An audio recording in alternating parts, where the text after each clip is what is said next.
আসসালামু আলাইকুম। Zero two ডিএমসিএন প্রোগ্রামে সবাইকে স্বাগতম জানাচ্ছি। আমি তোমাদের তানজিম ভাইয়া। আজকে আমরা আলোচনা করব আমাদের প্রাণীর পরিচিতি চ্যাপ্টারটা নিয়ে। তোমরা তোমাদের এইচএসসি লাইফে মোটামুটি এই চ্যাপ্টারটা অনেকবার পড়ছো এবং সবার মোটামুটি একটা সৃজনশীল সম্পর্কে এমসিকিউ কোত্থেকে আসবে এই সম্পর্কে একটা ভালো ধারণা আছে।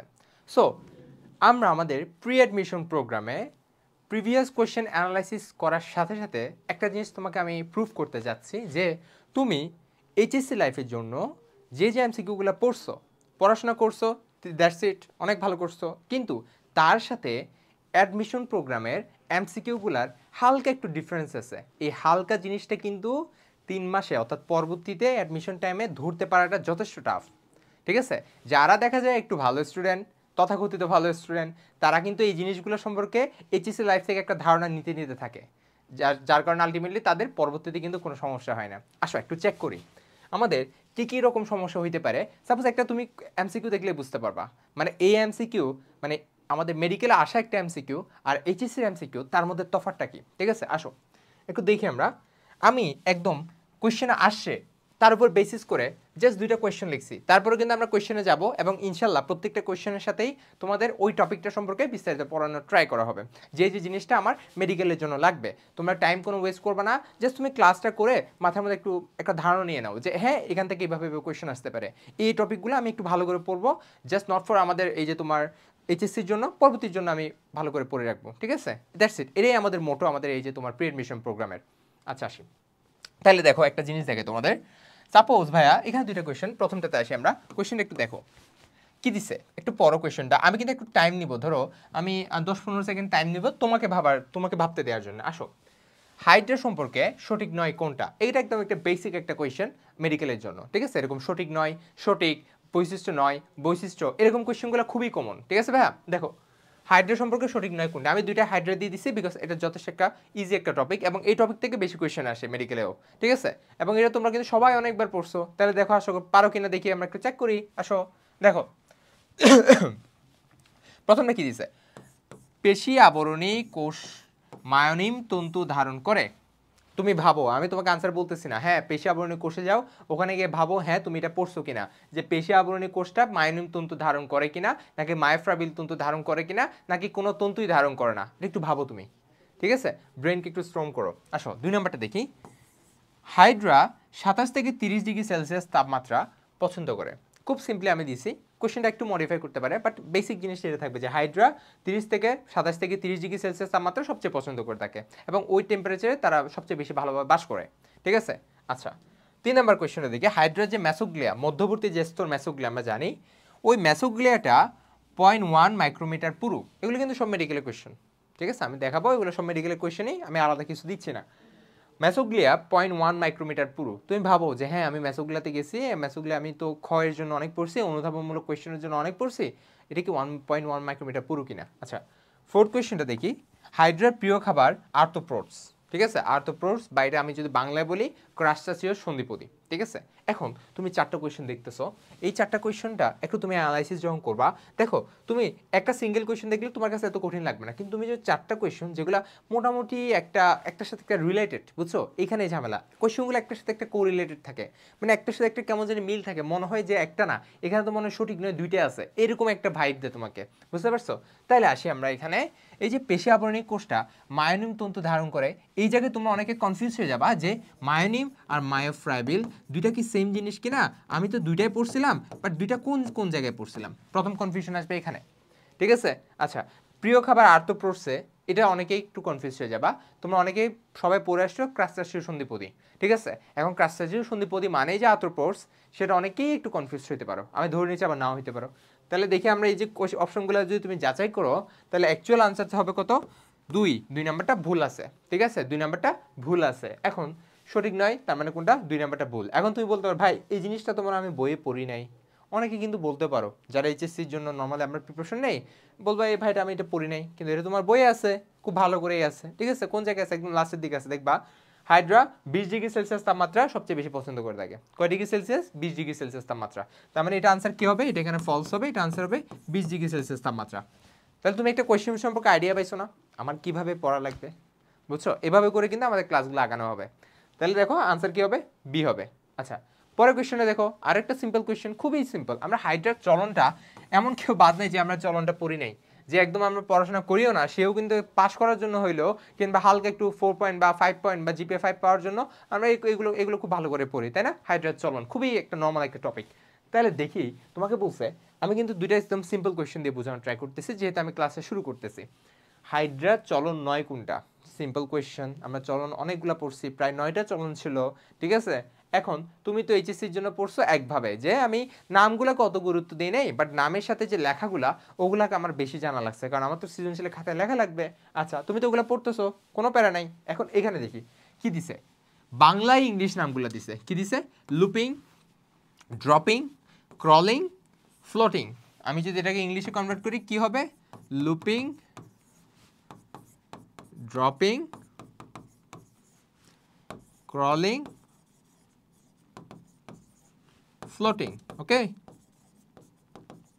আচ্ছা এখন তুমি একটু ভাবো তো কোনটা হাইড্রার চলনা তুমি পড়ো নাই?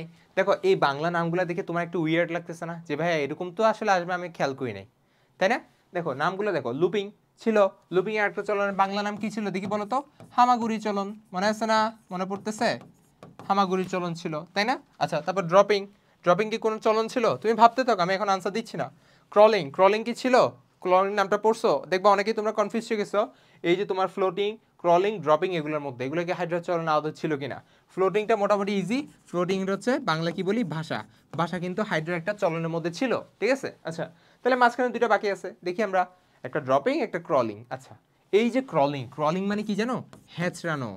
তোমার বইয়ে হয়তো বা যদি আগের এডিশন পড়ে থাকো একটু ভুল দিছে, তোমার বই লেখা আছে হামাগুড়ি মানে ক্রলিং, বাট অ্যাকচুয়ালি ক্রলিং মানে হ্যাঁচড়ানো, এটা মাথায় রাখবা। তোমাকে কিন্তু এই যে এই নামগুলো না বলে বাংলা নামও দিতে পারে, তখনও কিন্তু তোমার একটু প্যারা হয়ে যাবে, ঠিক আছে? তাহলে ক্রলিং মানে হ্যাঁচড়ানো, আর ড্রপিং এটা কোনো চলন না, পড়ে যাওয়া এটা কোনো চলন না, ঠিক আছে? তাহলে বুঝতে পারছি। এই যে দেখো এখানে ড্রপিং না বলে তোমাকে যদি বলতো ড্রাউনিং, দেখছো এইভাবে করে কোয়েশ্চেন দিবে ড্রাউনিং, তাহলে কিন্তু এটা একটা চলন, ডুবা, ঠিক আছে? দেখবে সবার লাস্টে আছে, এটা হচ্ছে হাইড্রার একটা চলন পদ্ধতি। ওখানে কিন্তু একটা লাইনও লেখা আছে, হাইড্রার যেসব চলন পদ্ধতি আছে তার মধ্যে একমাত্র এই যে ড্রাউনিং অথবা ডুবে যাওয়া, এই ডুবে যাওয়া এই চলনটা হচ্ছে হাইড্রার অনিচ্ছাকৃত চলন, অনিচ্ছাকৃত চলন। আমি খুব তাড়াতাড়ি লিখে ফেলতেছি, সমস্যা নেই, আশা করি তোমরা বুঝতেছো। এটা হাইড্রার একটা অনিচ্ছাকৃত চলন। তুমি একটু বইটা খুলে একটু ওখানে চেক করো, দেখবে এটা পাবা। তাইলে একটা ধারণা পাইছো না? কোয়েশ্চেন পড়তেছো তো পড়তেছো, কিন্তু এরকম করে পড়াশোনা একটু তোমরা কম করো, ঠিক আছে? তাহলে তোমরা একটা আইডিয়া পাচ্ছ যে অ্যাকচুয়ালি আমার কীভাবে পড়তে হবে, এভাবে করে আমার পড়তে হবে। খুব ইজি জিনিস, খুব ইজি টপিক চুজ করছি, বাট পড়াশোনাটা একটু ডিফারেন্ট ওয়েতে করতে হবে, বুঝছি? আচ্ছা আসো, তাহলে আশা করি তোমরা সবাই বুঝছো। এবার হচ্ছে আমরা আমাদের মোটামুটি টপিক ওয়াইজ কোয়েশ্চেনগুলো একটু চেক করি, চেক করে করে আমরা একটু সামনে আগাই আসি। তাহলে আমাদের প্রথমে আমরা হাইড্রা নিয়ে পড়বো, তারপর ঘাসফড়িং নিয়ে পড়বো, তারপর আমরা রুই মাছ নিয়ে পড়বো। হাইড্রাটা যথেষ্ট ইজি একটা টপিক, হাইড্রা নিয়ে এক্সট্রা তেমন কিছু বলতেছি না, জাস্ট নর্মাল আমরা অ্যাজ ইউজুয়াল পড়াগুলো আগে যাব। আমি তোমাকে ফার্স্টে তো সব কিছু বুঝাই দিচ্ছি যে অ্যাকচুয়ালি আমার কোয়েশ্চেনের প্যাটার্নগুলো কীভাবে ফলো করতে পারে, এবং এটার কারণেই হচ্ছে আমাদের এই প্রি এডমিশন কোর্সটা, ঠিক আছে? কারণ এইটা হচ্ছে তোমাদের এইচএসসির কিন্তু একটা ব্যাপক পার্থক্য আছে, বাট আমরা বুঝতে পারি না। আমরা তো এই বায়োলজি সবই পড়ি, কিন্তু আমরা তাও পারতেছি না কেন? কারণ একটু ডিফারেন্স আছে, এটাই বোঝানো আমাদের এই ক্লাসের মোটো। আসি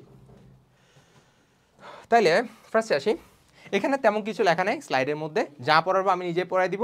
যে টপিকগুলো ইম্পর্টেন্ট, যে থিওরিগুলো ইম্পর্টেন্ট, ওগুলো আমি নিজে পড়াই দিব। ইনশাল্লাহ তোমরা টপিকগুলো পেয়ে যাবা, ঠিক আছে? ক্লাসের ম্যাটেরিয়ালগুলো কিন্তু তোমরা সব পেয়ে যাবা। জাস্ট তুমি এখন তো ক্লাস করতেছো, ক্লাস করার পরে হচ্ছে ধরো এখন তো যদি তোমার ডেমো ক্লাস হতে আগে করতেছো প্যারা নাই, কিন্তু নর্মালি আমাদের যত ক্লাস সবগুলো কিন্তু আমাদের তারাবির আগে থাকবে। তো তারাবির আগে তুমি ক্লাসটা করে ফেলবা, তারপরে তুমি কি করবা, তুমি ম্যাটেরিয়ালগুলো একটু দেখে দ্যাটস ইট, শেষ। আমাদের পড়া একটা চ্যাপ্টার শেষ, এদিকে হয়ে গেল, এদিকে হয়ে গেল। আমি এদিকে প্রিপারেশন নিলাম, আমি অ্যাডমিশনের মোটামুটি একটা ধারণা পেয়ে গেলাম। ওকে আচ্ছা, তাহলে আসি প্রথম কোয়েশ্চেনটা, নিচের কোনটিতে, দেখো এগুলো সবগুলো মেডিকেল কোয়েশ্চেন, এটা গত বছরের কোয়েশ্চেন, মানে এবারের কোয়েশ্চেন আর কি। নিচের কোনটিতে হাইড্রার বহিঃকোষীয় পরিপাক সংঘটিত হয়? ঠিক আছে, সৃজনশীলের জন্য হাইড্রার বহিঃকোষীয় পরিপাক আর অন্তঃকোষীয় পরিপাক খুব ভালো করে আমরা পড়ছি। আচ্ছা এখন বহিঃকোষীয় পরিপাক আর অন্তঃকোষীয় পরিপাক এগুলো নিয়ে যদি আমি হালকা পাতলা বলি, আমাদের বহিঃকোষীয় পরিপাক মানে যেটা কোষের বাইরে হচ্ছিল, তাই না? কোষের বাইরে সংঘটিত হচ্ছিল, তাহলে কোষের বাইরে মানে কোথায় সংঘটিত হচ্ছিল বলতো?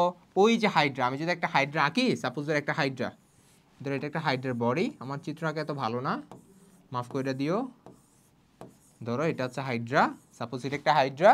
এই যে হাইড্রার মধ্যে যে ভাই গহ্বর আছে না, এই গহ্বরটার আমরা কি বলতাম, এই গহ্বরটার আমরা বলতাম সিলেন্টেরন। কি বলতাম? সিলেন্টেরন। ঠিক আছে, এই সিলেন্টেরনের মধ্যে কি হচ্ছে, হাইড্রার বহিঃকোষীয় পরিপাক হচ্ছে। এটা কি তোমার মনে আছে? হাইড্রা সিলেন্টেরন সবাই পড়ছো না, ক্ষয়ের জন্য কিন্তু খুবই ইম্পর্টেন্ট। হাইড্রা সিলেন্টেরনের মধ্যে কি হয়, হাইড্রার বহিঃকোষীয় পরিপাক হয়। এখন বহিঃকোষীয় পরিপাক মানে কি দিয়ে হয়? ওই যে আমরা পড়ছি না হাইড্রার, এখানে আমি লিখি হাইড্রার যে গ্যাস্ট্রোডার্মিস ছিল, হাইড্রার যে গ্যাস্ট্রোডার্মিস ছিল, গ্যাস্ট্রোডার্মিস মনে আছে না, একটা এপিডার্মিস আর একটা গ্যাস্ট্রোডার্মিস ছিল। এই গ্যাস্ট্রোডার্মিসের প্রথম যে কোষ সেটার নাম কি ছিল? পেশী আবরণী কোষ। কি নাম ছিল? পেশী আবরণী কোষ। ওই পেশী আবরণী কোষের মধ্যে আবার দুইটা ভাগ ছিল, মনে আছে ভাইয়া? একটা কি ছিল? একটা সিলিয়া কোষ ছিল, একটা মানে ক্ষণপদীয় কোষ ছিল, আর একটা ফ্লাজেলা যুক্ত কোষ ছিল, তাই না? আচ্ছা, তাহলে আমরা কি কি পড়ছি? একটা ক্ষণপদীয় কোষ, আমি একটু এখানে করে দেই, দেখো। তাহলে আমরা কি কি পড়ছি? একটা হচ্ছে আমাদের ক্ষণপদীয় কোষ, আমি কিন্তু পেশী আবরণী কোষ বোঝাচ্ছি, আমার সাথে সাথে পড়লে তোমার এইচএসসি এমসিকিউ কিংবা তুমি থিওরির অনেক কিছু আইডিয়া পেয়ে যাবা। ক্ষণপদীয় কোষ আর একটা ফ্লাজেলীয় কোষ, ফ্লাজেলীয় কোষ। ওকে, ফ্লাজেল এখানে কয়টা থাকে এটা কিন্তু এমসিকিউর জন্য গুরুত্বপূর্ণ, 1 থেকে 4টা, এটা আমরা জানি। আর না জানলেও সমস্যা নেই, এখন জেনে নাও, কোনো সমস্যা নেই। আচ্ছা, তাহলে ফ্লাজেলীয় কোষ ছিল, একটা ক্ষণপদীয় কোষ ছিল। তাহলে আমি যদি তোমাকে মেকানিজমটা একটু বলি, কি ছিল মেকানিজমটা? সিলেন্টেরনের খাবারটা সে হাইপোস্টোম দিয়ে, হাইপোস্টোমটা কি? মুখটার কি? মুখটা সংকুচন প্রসারণশীল, ওখানের মধ্যে গ্রন্থিকোষ যে থাকে সেটা কিন্তু সিলিয়া নিঃসরণ করে, মিউকাস নিঃসরণ করে, যেখানে খাবারটা ইজিলি তার মুখের মধ্যে প্রবেশ করতেছে।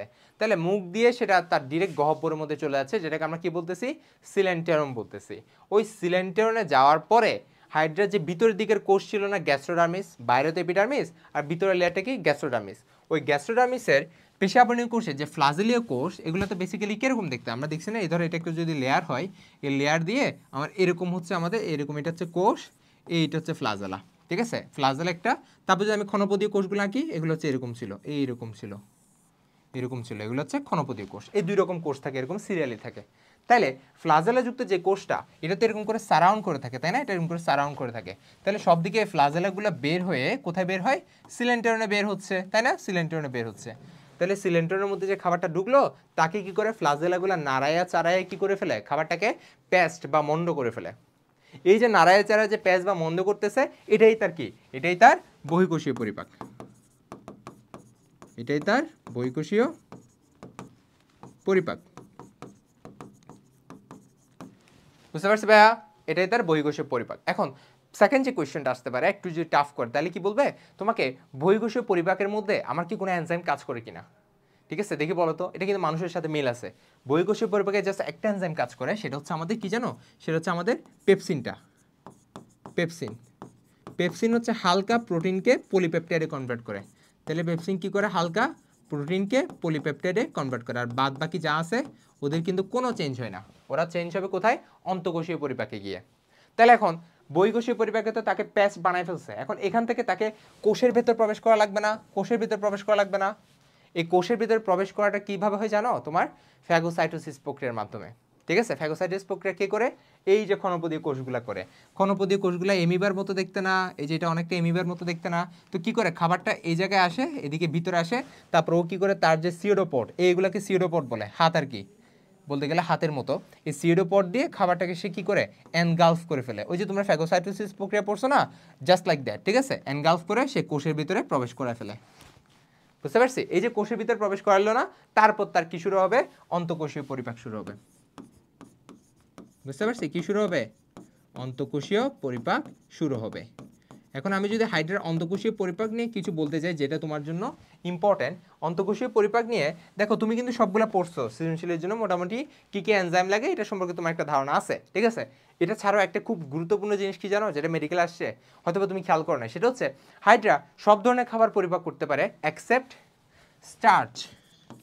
কি? স্টার্চ বা শ্বেতসার বাংলায়, অনেকে স্টার্চের বাংলায় শ্বেতসার এটাও কনফিউজড হয়ে যায়, কারণ পরীক্ষা এত বেশি তারা কি থাকে? নার্ভাস থাকে। তাহলে স্টার্চ বা শ্বেতসার জাতীয় খাবার কিন্তু হাইড্রা পরিপাক করতে পারে না। খুবই ইম্পর্টেন্ট একটা লাইন। ঠিক আছে, অন্তঃকোষীয় পরিপাকের মধ্যে এটা কিন্তু খুবই ইম্পর্টেন্ট একটা লাইন। বুঝতে পারছো? আর বাদ বাকি যেগুলো অ্যাজ ইউজুয়াল এনজাইম দিয়ে হয়, লাইপেজ, অ্যামাইলেজ, এগুলো দিয়ে তারা পরিপাক কাজ সম্পন্ন করে। তাহলে বহিঃকোষের মধ্যে শুধুমাত্র একটা এনজাইম কাজ করে, কে? পেপসিন। এটা হালকা পাতলা প্রোটিনকে পলিপেপটাইডে কনভার্ট করে। বুঝতে পারছি? তাহলে আমি এই যে একটা কোয়েশ্চেন, তার আনসারটা আমি পেয়ে গেছি না? এই যে এত একটা নর্মাল একটা কোয়েশ্চেন, এটাতে আমি বিস্তারিত একটা আনসার পেয়ে গেছি। তাহলে আমার গ্যাস্ট্রোডার্মিসটা হাইড্রার কি ভিতরের কোষ, অর্থাৎ অন্তঃত্বক, ঠিক আছে? এই ত্বকটা তো আনসার হবে না। হাইপোস্ট্রোম হাইড্রার মুখ, আনসার হবে না। সি নাম্বার সিলেন্টেরন, এটাই তার কি হবে? অ্যাকসেপ্ট, আমাদের মানে অ্যাকসেপ্টেবল একটা আনসার হবে, তাই না? সিলেন্টেরন তো পড়ালাম, কারণ সিলেন্টেরনের মধ্যে বহিঃকোষীয় পরিপাক হচ্ছে ফ্লাজেলা দিয়ে। বুঝতে পারছি? এভাবে করে কোয়েশ্চেনগুলো ভাবতে হবে, বুঝছো? এবং তোমার এটার সাথে কিন্তু থিওরি অনেক কিছু তোমার মাথায় ঢুকে যাচ্ছে, এবং থিওরি কিন্তু এগুলাই লাগবে তোমার পরীক্ষার জন্য। বুঝতে পারছি? আচ্ছা, এখন এই যে ভাই সিলেন্টেরন যে বলতেছি, সিলেন্টেরনে তোমরা লক্ষ্য করছো না ভাইয়া, আরও কয়েকটি কিন্তু নাম ছিল। তোমার কি এটা মনে আছে? সিলেন্টেরন যখন, এগুলো আমি মুছে দিচ্ছি, ঠিক আছে? এগুলো ইরেজ করে ফেলি, কারণ এগুলো তো আশা করি তোমরা বুঝছো কি বুঝাচ্ছি। সিলেন্টেরনে কিন্তু কয়েকটা নাম আছে, মনে আছে না তোমার? কি কি নাম ছিল? প্রত্যেকটা নাম ভালো করে পড়বা, প্রত্যেকটা নাম ভালো করে পড়বা, এটা মেডিকেল আসছে। একটা হচ্ছে কি ছিল? গ্যাস্ট্রোভাস্কুলার স্যাক, বা বাংলায় বললে গ্যাস্ট্রোভাস্কুলার গহ্বর, ঠিক আছে? এটাকে যদি বাংলা করি কি হবে? পরিপাক সংবহন গহ্বর। ওকে, আচ্ছা, তাহলে আমি দুইটা নাম এখানে মোটামুটি দুইটা নাম পাইলাম। আরও দুইটা নাম আছে, একটা হচ্ছে ব্লাইন্ড গাট, আর একটা হচ্ছে ব্লাইন্ড স্যাক। তাহলে সিলেন্টেরনের এই চারটা নাম তোমার জন্য খুবই ইম্পর্টেন্ট, ঠিক আছে? এগুলো কিন্তু তুমি অনুধাবনমূলক কোয়েশ্চেনের জন্য খুবই ইম্পর্টেন্ট। তাহলে আমরা একটা কোয়েশ্চেন যদি অ্যানালাইসিস করলাম, এই কোয়েশ্চেনের মাধ্যমে কিন্তু আমরা বহুত কিছু পেয়ে গেছি যে অ্যাকচুয়ালি আমার কিভাবে কি পাওয়া লাগবে। বুঝতে পারছি ভাইয়া? ওকে, এভাবে করে আমরা কোয়েশ্চেন সলভ করবো। আচ্ছা, তাহলে মেডিকেল 23-24 একটা কোয়েশ্চেন দেখি হাইড্রা নিয়েই। নিচের কোন কোষ, আমি একটু ভুল পড়ছি, নিচের কোন কোষ যে কোনো ধরনের কোষে পরিণত হতে পারে? এটা আমরা মোটামুটি অনেকেই জানি, প্রায় সবাই জানি বলতে গেলে। সেটা হচ্ছে হাইড্রার ইন্টারস্টিশিয়াল কোষ। পড়ছো না সবাই? হাইড্রার ইন্টারস্টিশিয়াল কোষ, যেটা একমাত্র কোষ যেটা হাইড্রার বহিঃকোষ বা অন্তঃকোষ যে কোনো ধরনের কোষে সে কনভার্ট করতে পারে, ঠিক আছে? তাহলে কোন কোষ? এই যেখানে আছে, আমি আর কিছু দেখতেছি না, আনসার কি হবে? বি হবে, তাই না? আনসার কি হবে? বি হবে, দেখছো? তাহলে মেডিকেলে যে কোয়েশ্চেনগুলো আসতেছে তার মেজরিটি অফ দ্য কোয়েশ্চেন, মানে যারা আমরা এইচএসসিতে ভালো করে যদি পড়াশোনা করি, তাহলে তার মেজরিটি অফ দ্য কোয়েশ্চেন কিন্তু আমি পারবো, ঠিক আছে? মেজরিটি অফ দ্য কোয়েশ্চেন পারবো, এটা শিওর থাকো। এক্সট্রা কোনো পেনিক হওয়ার কোনো দরকার নেই, মেজরিটি কোয়েশ্চেন তুমি পারবা, খুব ইজিলি পারবা, ঠিক আছে? জাস্ট কনফিউজ হওয়া যাবে না। তাহলে ইন্টারস্টিশিয়াল কোষ আমরা সবাই জানি। এখন ইন্টারস্টিশিয়াল কোষ নিয়ে আমার আর কি কি পাওয়া লাগবে, ঠিক আছে? ইন্টারস্টিশিয়াল কোষটা প্রথমে পাওয়া লাগবে সেটা কোথায় অবস্থান করে, তার অবস্থানটা আমার সত্য মিথ্যা দিয়ে দিতে পারে। নিচের কোনটি সত্য মিথ্যা এভাবে করে অবস্থানটা দিতে পারে। এটা কোথায় অবস্থান করে? পেশি আবরণী কোষের ফাঁকে ফাঁকে। তাহলে আমার প্রথমে জানা লাগবে এই জিনিসটা, ঠিক আছে?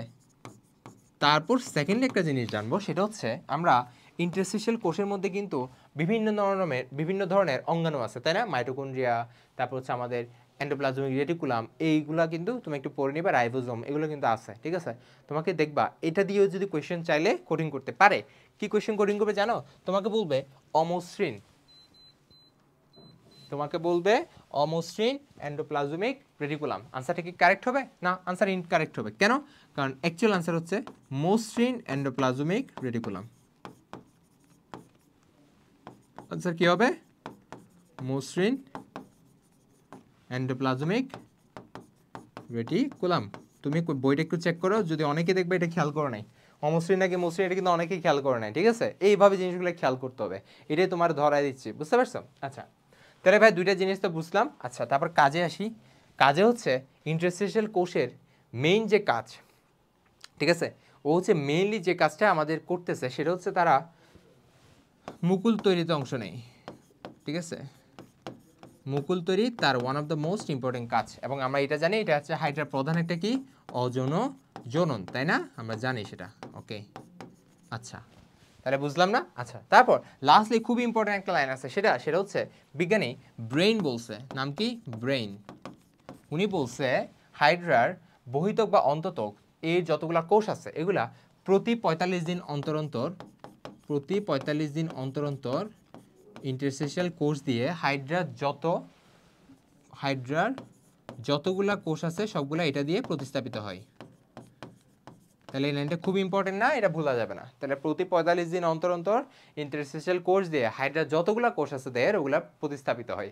এবং এই জিনিসটাকে কি বলে? এই জিনিসটাকে বলে হাইড্রার টোটিপোটেন্ট ক্ষমতা, হাইড্রার টোটিপোটেন্ট পাওয়ার বা ক্ষমতা, ঠিক ঠিক আছে। টোটিপোটেন্ট মানে তো আমরা সবাই জানি, তাই না? অনেকে আমরা নাও জানতে পারি। টোটিপোটেন্ট পাওয়ার মানে কি? সেটা হচ্ছে হাইড্রার একটা ইনহেরেন্ট একটা ক্যাপাবিলিটি, ঠিক আছে। এই ক্যাপাবিলিটির মাধ্যমে হাইড্রা কি করে? হাইড্রা তার অনুরূপ কিছু তৈরি করতে পারে। টোটিপোটেন্ট মানে হচ্ছে সেটা হচ্ছে তার একটা ক্ষমতা, যার মাধ্যমে সে চাইলে তার অনুরূপ কিছু তৈরি করতে পারে, ঠিক আছে। সে চাইলে যে কোনো কিছু তৈরি করতে পারে, এটাই তার অসীম একটা ক্ষমতা, টোটিপোটেন্ট পাওয়ার। বুঝতে পারছো? এটা কিন্তু হাইড্রার কোন কোষের আছে? ইন্টারস্টেশিয়াল কোষের আছে। হাইড্রা ধরো বাই এনি চান্স বিভাজন হয়ে গেছে বা কেউ তুমি হাইড্রা কাটে ফেলছো, এটা কিন্তু ইন্টারস্টেশিয়াল কোষ দিয়ে কি হবে? এই জিনিসটা প্রতিস্থাপিত হইতে পারে। বুঝতে পারছো? এবং এটা অবশ্যই তার তল মেনটেন করবে। একটু খুলে ফেলি। অবশ্যই তার কি মেনটেন করবে? তল মেনটেন করবে। অর্থাৎ তুমি ধরো হাইড্রার কি করছো, তুমি ধরো আমি চিত্র একটা আঁকলাম হয়তো বা, তুমি ধরো হাইড্রার এই যে তুমি কোর্সিকার উপরের পার্টটা কেটে ফেলছো, এটা কেটে ফেলছো, তাহলে পরবর্তী যে ইন্টারস্টেশিয়াল কোষ যে প্রতিস্থাপিত হবে, সে কি আবার এই নিচের পার্টের মতো উপরের পার্ট তৈরি করে দিবে? তাহলে তো হচ্ছে না, তাই না? সেটা হচ্ছে তার হাইড্রার তল মেনটেন করে। অর্থাৎ মৌখিক তল, দুইটা তল আছে, একটা হচ্ছে মৌখিক তল, আরেকটা হচ্ছে বিমৌখিক তল। এই দুইটা তল মেনটেন করে সে ইজিলি তার যে জিনিসটা লস হয়েছে সেটা আবার তৈরি করে ফেলতে পারে। বুঝতে পারছো? আচ্ছা, তাহলে কোয়েশ্চেনটা আমরা সবাই পারবো না? কোয়েশ্চেনটা একদম ইজি না। ইন্টারস্টেশিয়াল কোষ দিয়ে কী হবে না হবে এটা আমরা সব কিছু পারবো। নিউক্লিয়াস কোষ, সংবেদী কোষ, আবরণী কোষ, এগুলো হবে না, আমরা জানি। আচ্ছা, তারপর আসি, এই যে দেখো হাইড্রার চলন বললাম না, হাইড্রার চলনটা কিন্তু খুব ইম্পর্টেন্ট একটা টপিক। হাইড্রার চলনটা খুব ভালো করে পড়তে হবে, এটা ডেন্টালের কোয়েশ্চেন, ঠিক আছে। এবং এটা অনেকবার আসছে, এবং তুমি কোয়েশ্চেনগুলো চেক করে দেখতে পাবা যে কোয়েশ্চেনগুলো কিন্তু খুবই রিপিট করে, টপিক থেকে খুবই কোয়েশ্চেন রিপিট হয়। মানে যে টপিকগুলোতে কোয়েশ্চেন আসে ওগুলো দিয়ে কিন্তু বেসিক্যালি কোয়েশ্চেন আসতে থাকে, ডিফারেন্ট টপিককে ইনক্লুড করে না তেমন একটা, ঠিক আছে। এটা কিন্তু খুব একটা প্লাস পয়েন্ট। বুঝতে পারছো? এটা তোমার এখন থেকে ধরতে পারা উচিত যে কোন টপিকটা আমি একটু বেশি পড়বো। আচ্ছা আসি, হাইড্রার কোন ধরনের চলনকে জোকা, এখানে ইয়া হবে জোকা চলন বলা হয়। এটা আমরা সবাই জানি। এটা কোন ধরনের চলন হবে? হাইড্রার লুপিং হবে, তাই না? হাইড্রার কোন ধরনের চলন? লুপিং চলন। এই লুপিং চলনটাকে আমরা কি বলি? হাইড্রার জোকা চলন বলি। এখন কথা হলো জোকা চলন কেন? জোকা চলন মানে তো আমরা জানি এইটা হচ্ছে জোকা চলন, এটা হচ্ছে জোকা চলন, তাই না? এইভাবে করে এটা হচ্ছে জোকা চলন, তাই না? আমরা সবাই জানি। আচ্ছা, তাহলে এই যে জোকা চলন, এই জোকা চলন ছাড়াও আমি একদম সিরিয়ালি বলি, হাইড্রার যে লুপিং, এটা হচ্ছে যোগাচলন ছাড়াও, একে তো যোগাচলন তাকে আমরা ডাকতে পারি, যোগাচলন ছাড়াও আরেকটা কি বলতে পারি? শুঁয়াপোকা চলন বলতে পারি, তাই না? শুঁয়াপোকা চলন বলতে পারি। আরেকটা জিনিস বলতে পারি হামাগুড়ি চলন, ঠিক আছে। তাহলে এই নামগুলোতে তাকে আমরা ডাকতে পারি, যেটা তোমার জন্য পরীক্ষার জন্য অবশ্যই গুরুত্বপূর্ণ।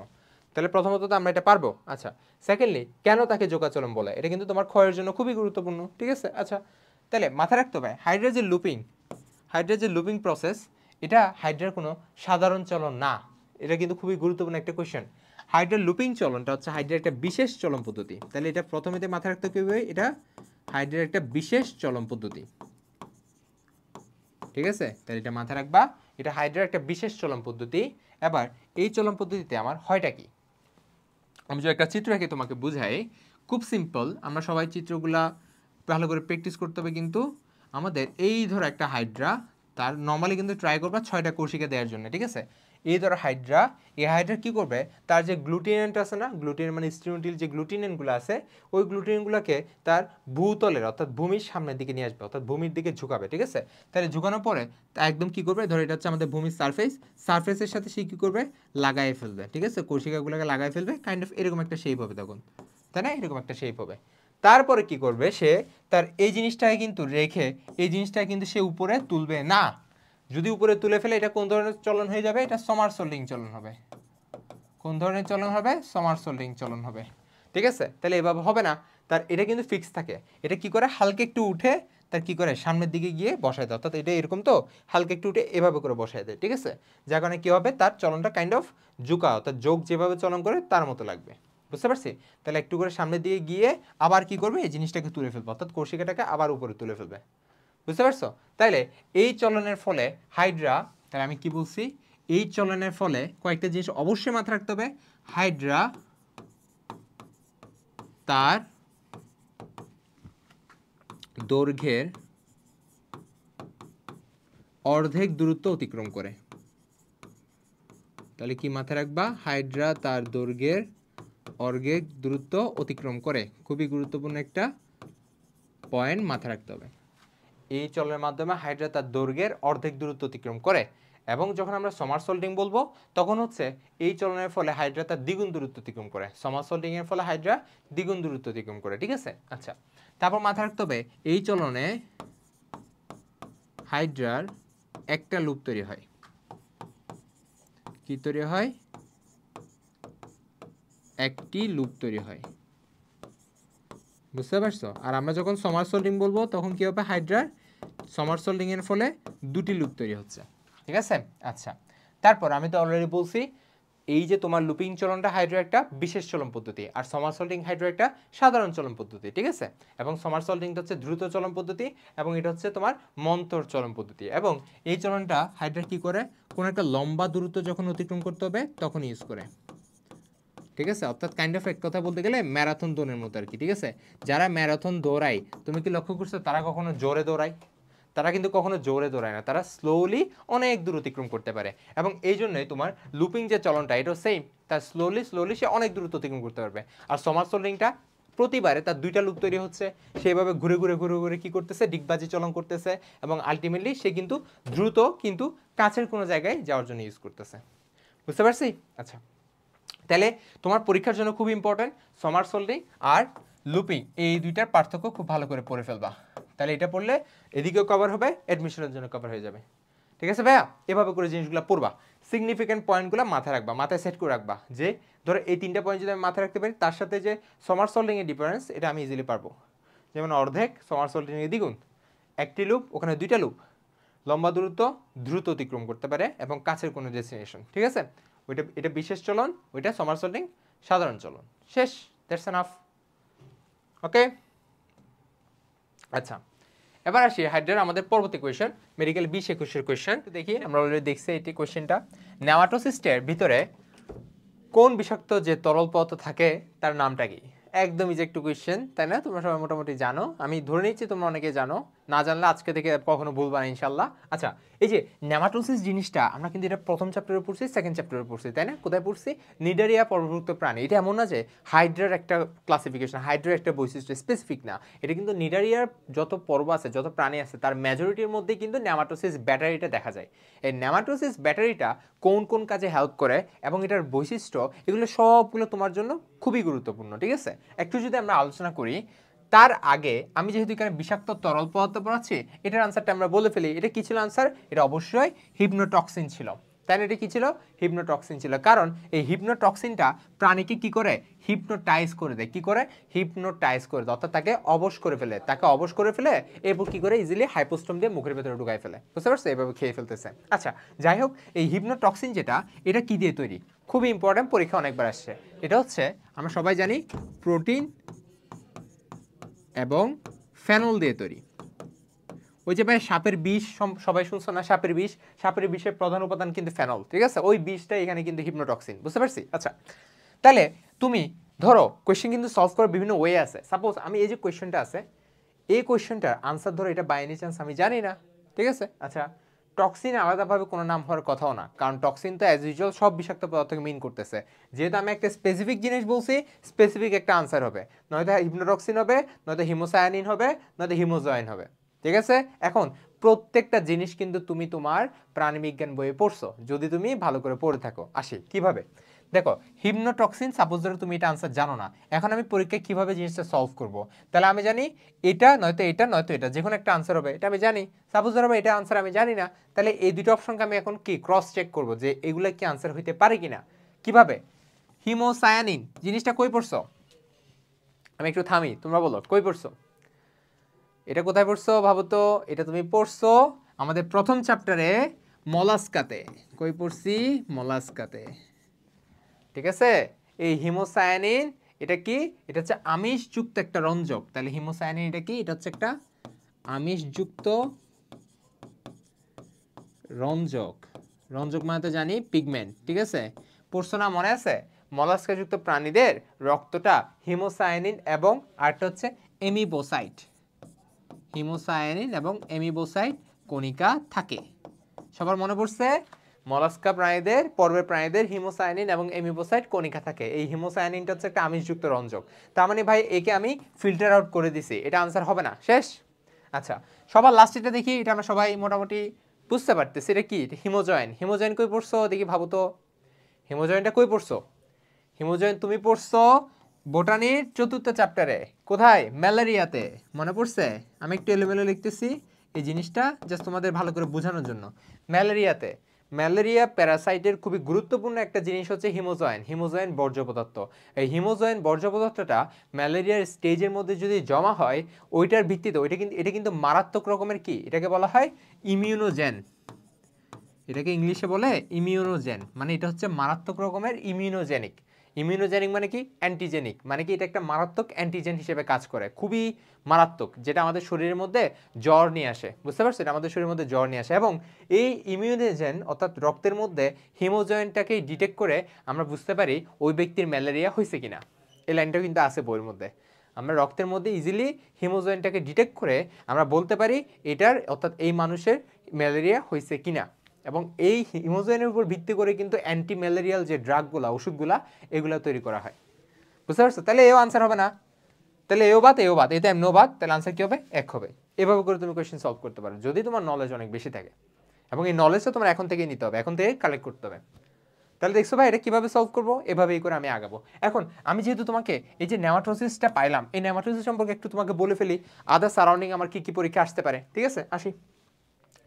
সরি, তাহলে আমাদের নেমাটোসিস সম্পর্কে একটু বেশি জিনিস জানা লাগবে। একটু ওয়েট করো, আমি জাস্ট স্লাইড একটু চেঞ্জ করে ফেলি। ঠিক আছে, তাহলে এখন হচ্ছে আমরা নেমাটোসিস নিয়ে একটু পড়াশোনা করে আসো। আচ্ছা, তাহলে প্রথমে আসি, আমাদের একটু এটা ছোট করে দিই। ওকে, তাহলে ফার্স্টেই আসি আমরা নেমাটোসিস সম্পর্কে। মোটামুটি আমরা পড়ছি এই নেমাটোসিসটা হচ্ছে হাইড্রার সবচেয়ে ইম্পর্ট্যান্ট একটা পার্ট, তাই না? এই নেমাটোসিস যখন আমরা পড়তেছিলাম, অর্থাৎ যখন একদম স্পেসিফিক্যালি আমরা যখন নিউরোসাইট পড়তেছিলাম, ওই নিউরোসাইটটা আমার পরীক্ষা, সৃজনশীল, এমসিকিউ সবখানের জন্য অনেক গুরুত্বপূর্ণ। ঠিক আছে, নিউরোসাইটটা খুব ভালো করে পড়তে হবে। তাহলে নিউরোসাইট থেকে আমি কি কি পড়বো? আচ্ছা, এই নিউরোসাইটটা সবার আগে পড়বো আমার কি কি অবদান রাখতেছে। ঠিক আছে, এটা হচ্ছে আমাদের নিউরোসাইটের মধ্যে স্পেসিফিক্যালি যে নেমাটোসিস ব্যাটারি আছে, এই নেমাটোসিস ব্যাটারিটা প্রাণীকে কিসে কিসে হেল্প করে একদম ভালো করে মুখস্থ রাখবে। একটা হচ্ছে আত্মরক্ষা, সবচেয়ে গুরুত্বপূর্ণ, আত্মরক্ষা। 2 নম্বর হচ্ছে শিকার ধরাতে, আর 3 নম্বর হচ্ছে চলনে। ঠিক আছে, এটা অনেকে বুঝে না যে চলনে কেমনে হেল্প করে। ঠিক আছে, তো তুমি এই 3টা জিনিস মাথায় রাখবা, আত্মরক্ষা, শিকার, চলন। এটা কিন্তু একটা প্রাণীর মূল বৈশিষ্ট্য। বুঝতে পারছো? তাহলে আত্মরক্ষা, শিকার, চলনে আমার নেমাটোসিস বা নিউরোসাইট এগুলো হেল্প করতেছে। বুঝতে পারছি? আচ্ছা, এখন এই নেমাটোসিস্টের কিছু স্পেসিফিক বৈশিষ্ট্য আছে। যেমন এই নেমাটোসিস যখন আমরা পড়বো তখন আমরা বিভিন্ন ধরনের নেমাটোসিস যে আছে ওইটা আমাদের জানতে হবে। বুঝতে পারছি? কেমনে জানবো এটা? আচ্ছা, আমি এটা সিরিয়ালি বলি তোমাকে। নেমাটোসিস যখন স্পেসিফিক্যালি আমরা একটা পড়বো, ধরো আমি নেমাটোসিসের অনেকগুলা প্রকার আছে আমি জানি। কয় ধরনের প্রকার আছে? বিজ্ঞানী ভার্নার 1965 সালে ভার্নার বেসিক্যালি 23 ধরনের নেমাটোসিস ডিটেক্ট করতে পারছে। তার মধ্যে 4টা হচ্ছে প্রধান, তাই না? 4 ধরনের হচ্ছে প্রধান ছিল। এখন কোন ধরনের প্রধান ছিল, কি কি ছিল? সবার আগেরটা ছিল স্টিনোটিল, তাই না? কি ছিল? স্টিনোটিল ছিল। এবং এই স্টিনোটিলটা হচ্ছে আমাদের প্রধান নেমাটোসিস্ট। এখানে কি কি থাকে? এখানে নেমাটোসিস্টের মধ্যে স্পেসিফিক্যালি মাথায় রাখতে হবে, এখানে এরা কি ধারণ করে? এরা হচ্ছে হিপনোটক্সিন ধারণ করে। হিপনোটক্সিন ধারণ করে, এটা জানা লাগবে। তারপর তাদের হচ্ছে 3টা বার্ব থাকে, বড় বড় কাটা। বার্ব মানে বড় বড় কাটা। এবং অনেকগুলা, অর্থাৎ অনেক সারি কি থাকে? অনেকগুলা কি থাকে? বারবিউল থাকে। ঠিক আছে, এবং এটা শিকারকে কিভাবে মেরে ফেলে? এটা হচ্ছে আমাদের বিদ্ধ করে মেরে ফেলে। অর্থাৎ এটা যখন আমাদের হাইড্রোস্ট্যাটিক প্রেশারের কারণে যখনই আমার অপারকুলাম খুলে যাবে, তখনই আমার নেমাটোসিস্টে পুরো যে সিস্টেমটা সেটা হচ্ছে বের হয়ে যাবে, কাঁটাটা বের হবে। কাঁটাটা বের হয়ে কি করবে? শিকারকে বিদ্ধ করবে। বিদ্ধ করে শিকারের মধ্যে হিপনোটক্সিন প্রবেশ করাবে। প্রবেশ করার পর শিকার অবশ হয়ে যাবে। শিকার কি হয়ে যাবে? নিস্তেজ হয়ে যাবে। তারপর শিকারটাকে হাইপোস্টোম দিয়ে তার দেহের ভিতরে সিলিন্ডারে পৌঁছায় দিবে। এটা হচ্ছে পুরো মেটাবলিজম। কিসের মাধ্যমে? স্টিনোটিলের মাধ্যমে। কিভাবে স্টিনোটিলের মাধ্যমে কাজ করে, বুঝতে পারছি? এখন শুধু কি স্টিনোটিল আছে? না, আরও কয়েকটা আছে। কি কি আছে একটু জানতে হবে, আসো। সেকেন্ড যেটা জানতে হবে সেটা হচ্ছে ভলভেন। কি জানতে হবে? ভলভেন। 3 নাম্বার যেটা, সেটা কি জানতে হবে? স্ট্রেপটোলিন গ্লুটিনেন। স্ট্রেপটোলিন গ্লুটিনেন। ঠিক আছে, গ্লুটিনেন। আর 4 নাম্বারটা জানতে হবে স্টেরিওলিন গ্লুটিনেন। ঠিক আছে? এখন এই জিনিসগুলো কিন্তু তোমার পরীক্ষা এইচএসসি পরীক্ষার জন্য খুবই গুরুত্বপূর্ণ ভাইয়া, জানো? আচ্ছা, এগুলো আরেকবার তাহলে আমার সাথে রিভাইজ দিয়ে ফেলো।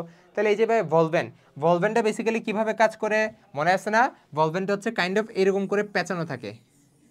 তাহলে ভলভেন যদি পরীক্ষায় আসে তোমার জন্য যে জিনিসটা সবচেয়ে গুরুত্বপূর্ণ এটা হচ্ছে শিকারকে আঁকড়ে ধরে ফেলে।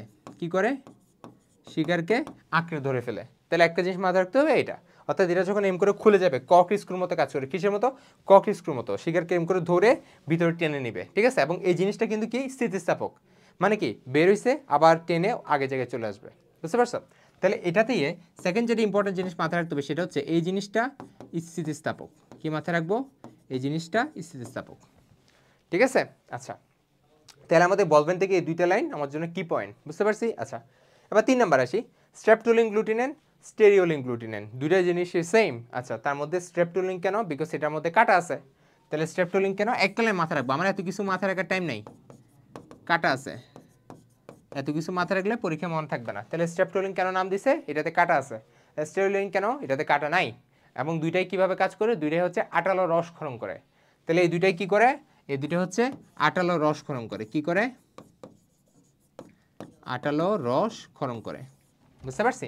এও আটালো রস ক্ষরণ করবে, এও আটালো রস ক্ষরণ করবে এবং শিকারকে কি করবে? তোমার আঁকড়ে ফেলবে, ঠিক আছে? বাট এর আঁকড়ে ধরার টাইপ আর এর আঁকড়ে ধরার টাইপ ডিফারেন্ট। স্ট্রেপটোলিন গ্লুটিনিন একরকম, স্টেরিওলিন গ্লুটিনিন একরকম, ঠিক আছে? এখন স্ট্রেপটোলিন গ্লুটিনিনের যে দুইটা নাম আছে, এই দুইজনের যে দুইটা এক্সট্রা নাম আছে এগুলো আমার জানতে হবে। এটা হচ্ছে আমার হলোট্রাইকাস আইসোরাইজা আর এটা অ্যাট্রাইকাস আইসোরাইজা। অ্যাট্রাইকাস কেন? কাটা নাই সেজন্য। অ্যাট্রিয়া কোনো কিছু এ আছে মানে কি? অ্যাট্রোফি। অ্যাসিলোমেট মানে কি? এটাতে এই জিনিসটা অনুপস্থিত। অ্যাট্রাইকাস কি? এটাতে কাটা অনুপস্থিত। ক্লিয়ার? তাহলে আমাদের পুরা যে তোমার নেমাটোসিস্টের জিনিসটা চারটা যে টাইপ আছে পুরা ভালো করে জানতে হবে। তুমি জানছো, এটুকি এনাফ, এটুকি তোমার জন্য এনাফ, ঠিক আছে? আচ্ছা, এখন এই যে নিউরোসাইট, এটা তো একটা কোষ। আর আমাকে যদি বলে নিউরোব্লাস্ট, ভাইয়া ব্লাস্ট মানে কি জানো? ব্লাস্ট মানে কোনো কিছু পরিস্ফুটন হচ্ছে। তাহলে পরিস্ফুটনরত নিউরোসাইটকে আমি কি বলবো? নিউরোব্লাস্ট বলবো, যেটা এখনো পরিস্ফুটন হচ্ছে, যেটা এখনো পুরোপুরি ম্যাচিউর হয় নাই, ঠিক আছে?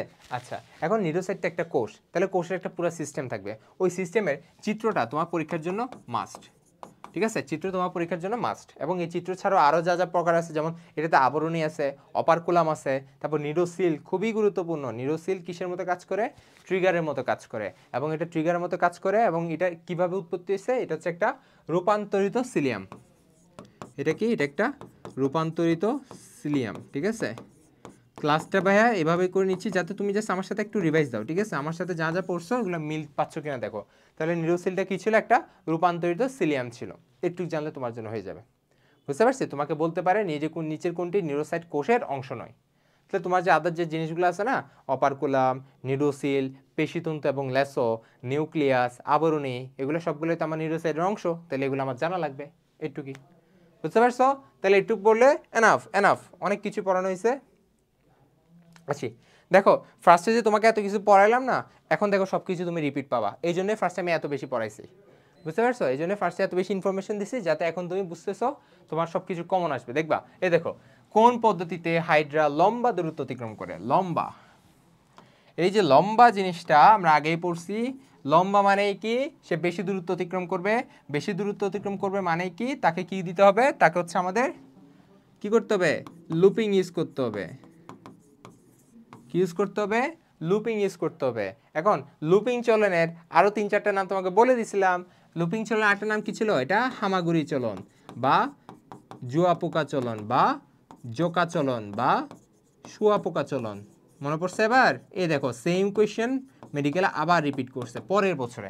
তাহলে তুমি যদি আগের বছরের কোয়েশ্চেন খুব ভালো করে পড়ো, তোমার পরের বছর কিন্তু কোয়েশ্চেন কমন পড়ে, বুঝছো? এটা কিন্তু মেডিকেল একটা নর্মাল রুলস। ভালোই কোয়েশ্চেন কমন আসে, ডিরেক্ট কোয়েশ্চেন কমন আসবে না, বাট ওই টপিকে তুমি যদি ভালো করে অ্যানালাইসিস করো, ভালো করে যদি ব্রেন স্ট্রম করো, তাহলে পরবর্তীতে কোয়েশ্চেনটা আসবে, বুঝছো? আচ্ছা, তাহলে এখান থেকে আমি ইজিলি বুঝতেছি না আনসার কি হবে? হামাগুড়ি হবে। এখন বইয়ের মধ্যে কিন্তু একটা ভুল আছে, বইয়ের মধ্যে হামাগুড়িরে বলা আছে ক্রলিং। অনেকের বইয়ে যারা একটু আগের বই পড়ো তাদের আছে ক্রলিং। এই ক্রলিংটা কিন্তু ভুল। ক্রলিং মানে মাথায় রাখবা হ্যাঁচড়ানো, ঠিক আছে? ক্রলিংটা হচ্ছে হ্যাঁচড়ানো, ঠিক আছে ভাইয়া? আচ্ছা, আর এই ডিগবাজি মানে তো আমরা জানি সমারসল্টিং, এবং এই ডিগবাজিটাই হচ্ছে হাইড্রার সাধারণ চলন পদ্ধতি, ঠিক আছে ভাইয়া? এটা সাধারণ চলন পদ্ধতি এবং দ্রুত চলন পদ্ধতি। ওকে, আচ্ছা, এই দেখো এবার আসি, হাইড্রার কোন অংশে নিউরোসাইট কোষ সবচেয়ে বেশি থাকবে? এটা একটা কমন সেন্সের কোয়েশ্চেন, মেডিকেলে 19-20 আসছে, একদম একটা কমন সেন্সের কোয়েশ্চেন। দেখো আমার নিউরোসাইট কোষের কাজ আমি অলরেডি তোমাকে বলে ফেলছি। নিউরোসাইটের মধ্যে কি ছিল? আমাদের নেমাটোসিস ছিল, তাই না? নিউরোসাইটের মধ্যে আমার নেমাটোসিস ছিল। এই নেমাটোসিসের কাজ কি ছিল? বেসিক্যালি হাইড্রাকে শিকার এবং আত্মরক্ষা এই দুইটাতে বেসিক্যালি হেল্প করতেছিল, ঠিক আছে? আরটা হচ্ছে চলনে হেল্প করে। ওই যে আমরা পড়ছি না, ওই যে তোমার হাইড্রা কিন্তু হাঁটতে পারে, কিভাবে? সে উল্টা হয়ে ভার দিয়ে, কৌশিকার উপর ভার দিয়ে সে কি করতে পারে? হাঁটতে পারে, তাই না?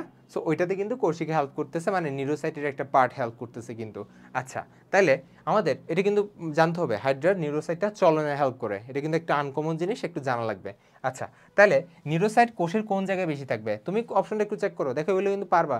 দেহপ্রাচীরে বেশি থাকবে, কৌশিকাতে বেশি থাকবে, নাকি দেহকাণ্ড, নাকি পাদচাকতি? ভাই পাদচাকতি তো কোনো দিনে হবে না। পাদচাকতিকে আমি নিউরোসাইট দিয়ে করবোটা কি, তাই না? ও তো কোনো জায়গায় আঁকড়ে, কোনো জায়গায় সে বসার জন্য পাদচাকতির ইউজ করে, তাই না? সো পাদচাকতি বাদ। আচ্ছা, দেহকাণ্ড, দেহকাণ্ড বা দেহপ্রাচীর দুইটা তো সেম জিনিস মিন করতেছে। আমার দেহকাণ্ড বা দেহপ্রাচীরের মধ্যে কি আমার থাকবে? কিন্তু নিউরোসাইট থাকবে, বাট পরিমাণে অনেক কম, ঠিক আছে? কারণ পরিমাণ তো এত বেশি থাকার দরকার নাই। দেহকাণ্ড, ধরো আমি আমার কি হাত দিয়ে কি কাউকে মারবো, নাকি আমার দেহটাকে এরকম করে বাড়ায় দিয়ে মারবো? কখনো মারবো না, আমি হাত দিয়ে মারবো। আর হাইড্রার ক্ষেত্রে হাত মানে কি? তার কৌশিকা, তাই না? তাহলে কৌশিকার মধ্যেই কি থাকবে? কৌশিকা, আনসার কি হবে? বি হবে। কৌশিকার মধ্যে সবচেয়ে বেশি নিউরোসাইট কোষ পাওয়া যাবে, ঠিক আছে? এখন কৌশিকা নিয়ে বিস্তারিত পড়ে নিবা একটু, ঠিক আছে?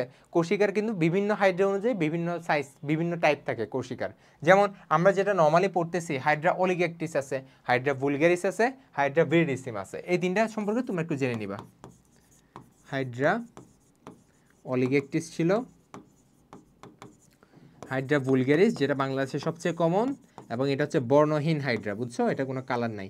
আর অলিগেকটিসটা হচ্ছে বাদামি, বাদামি কিংবা বর্ণহীন দুইটাই হতে পারে, বাট নর্মালি বাদামি। ওকে, তারপর 3 নাম্বারটা হচ্ছে হাইড্রা ভিরিডিসিমা। ভিরিডিসিমাটা হচ্ছে সবুজ হাইড্রা, ঠিক আছে ভাইয়া? সবুজ হাইড্রা, সবুজ। এবং এই তিনটাতে কিন্তু আমাদের কৌশিকার সংখ্যাও কিন্তু ডিফারেন্ট, এটা মাথায় রাখবা, ঠিক আছে? ডিফারেন্ট কিন্তু আমাদের, যেমন হাইড্রা ভিরিডিসিমা, এটাতে কৌশিকার সংখ্যা 4 থেকে 8টা, বুঝছো? এগুলো বইয়ের মধ্যে একটু লিখে নাও, ঠিক আছে? আর আমরা নর্মালি যে বুলগারিস পড়ি না, ওইটাতেই তোমার নর্মালি 6 থেকে 10টা থাকে, ঠিক আছে? এবং এই কৌশিকার মধ্যে সবচেয়ে বেশি কি থাকে? নেমাটোসিস ব্যাটারি বা নিউরোসাইট কোষ থাকে। বুঝছি? কোয়েশ্চেন একদম ইজি, জাস্ট একটু বুঝে শুনে পড়বা। আসি পরের কোয়েশ্চেনটা একটু দেখি। হাইড্রার বহিতকে সমগ্র অংশ জুড়ে অবস্থান করে কোন কোষটা? আমরা জানি হাইড্রাকে আবরণ দেয় কোন কোষ? হাইড্রার আবরণী দেয় কোন কোষ? অবশ্যই তার নামের সাথে মিল আছে, কে দেয়?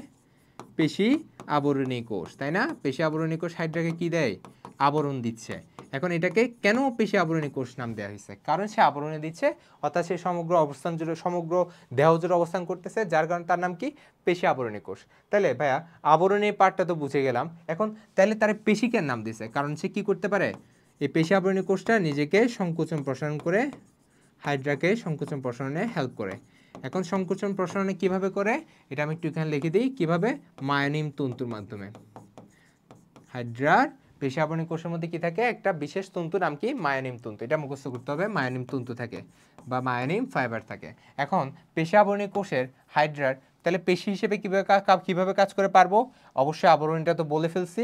এখন এই দুইটা ছাড়া হাইড্রার পেশি আবরণী কোষের মধ্যে আরেকটা জিনিস থাকে, সেটা হচ্ছে আমাদের এদের কিউটিকল থাকে।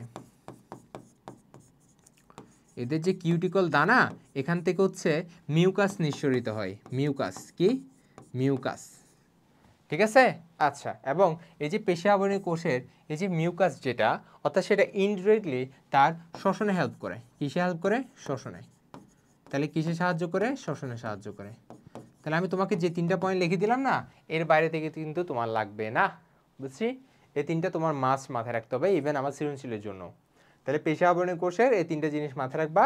এখানে আনসার তো আমি পাই গেছি, আনসার ডি হবে, পেশি আবরণী কোষ হবে, বুঝছো?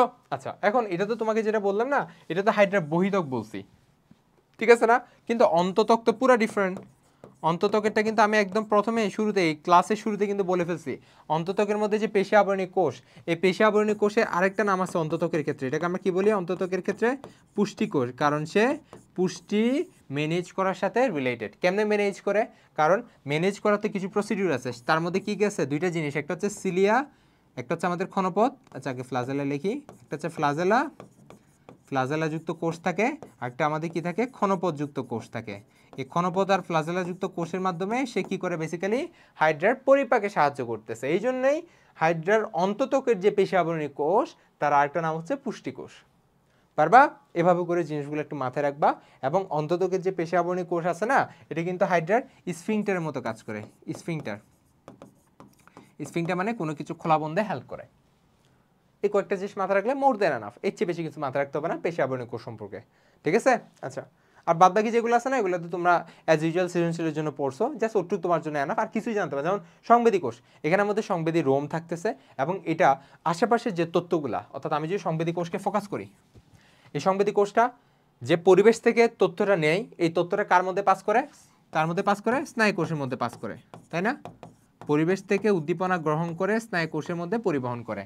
এটা হচ্ছে আমাদের বহিঃত্বকের যে সংবেদী কোষ, এটা করে। আর অন্তত্বকের যে সংবেদী কোষ, এটা কি করে?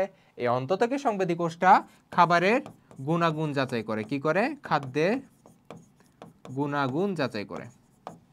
ওকে, খাদ্যের গুণাগুণ যাচাই করে। শেষ, আর জানতে হবে না আমার। আচ্ছা, হাইড্রার এন্ডোডার্মিস, এখন হচ্ছে আমি এন্ডোডার্মিস, কিংবা এটা একটা নাম হচ্ছে গ্যাস্ট্রোডার্মিস। এন্ডোডার্মিসটা কিন্তু এত বেশি বলা হয় না, গ্যাস্ট্রোডার্মিস বেশি বলা হয়।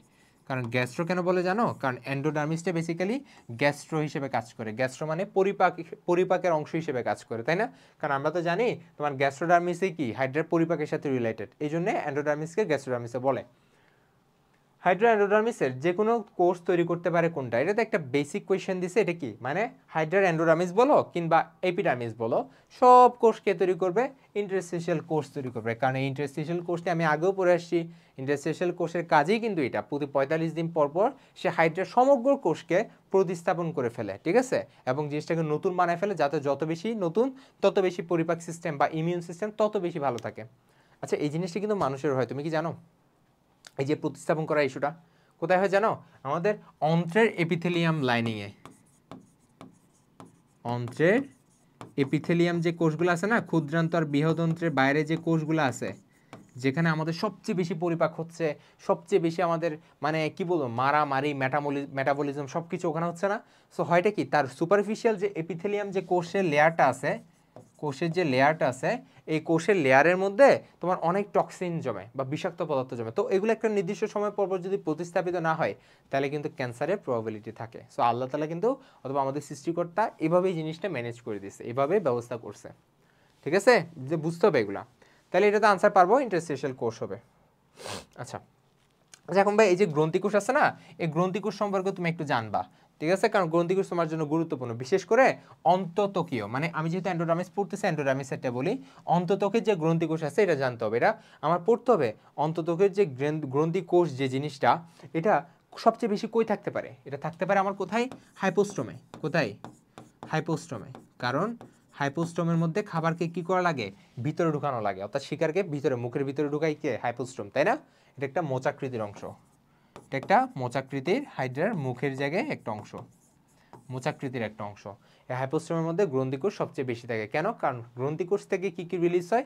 মিউকাস রিলিজ হয় আর এনজাইম রিলিজ হয়। মিউকাস যে রিলিজ হয় সেটা হাইপোস্টোমে খাবারটাকে ইজিলি গিলতে সাহায্য করে, আর এনজাইম যে রিলিজ হয় ওই এনজাইমটা খাবারের অন্তঃকোষীয় বা এন্ডোডার্মিসের যে পরিপাকটা হয়, অন্তঃকোষীয় পরিপাক, ওইটাতে হেল্প করে।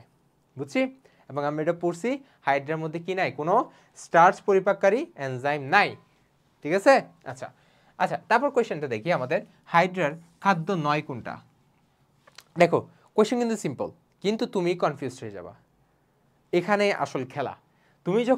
আমরা যখন এইচএসসির জন্য পড়ি না, তখন আমি মাথায় রাখবো, হ্যাঁ ভাই, হাইড্রার খাদ্য হিসেবে আমি 2-3টা মুখস্থ রাখবো, আমার জন্য দ্যাটস আর বেশি কিছু জানতে হবে না। কারণ আমি ধরো মাথায় রাখলাম হাইড্রার খাবার দাবারের মধ্যে কি আছে?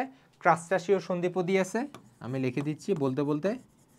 আমি ভাই পড়ছি, ধরো ক্রাস্টাসীয় সন্ধিপদি পড়লাম, তারপর ধরেন ভাই আমি পড়লাম পতঙ্গের লার্ভা পড়ছি, মানে আমি পরীক্ষায় আনসার করার জন্য আমি জাস্ট এগুলো কয়েকটা পড়লাম, কিংবা পড়লাম ছোট ছোট মাছের ডিম।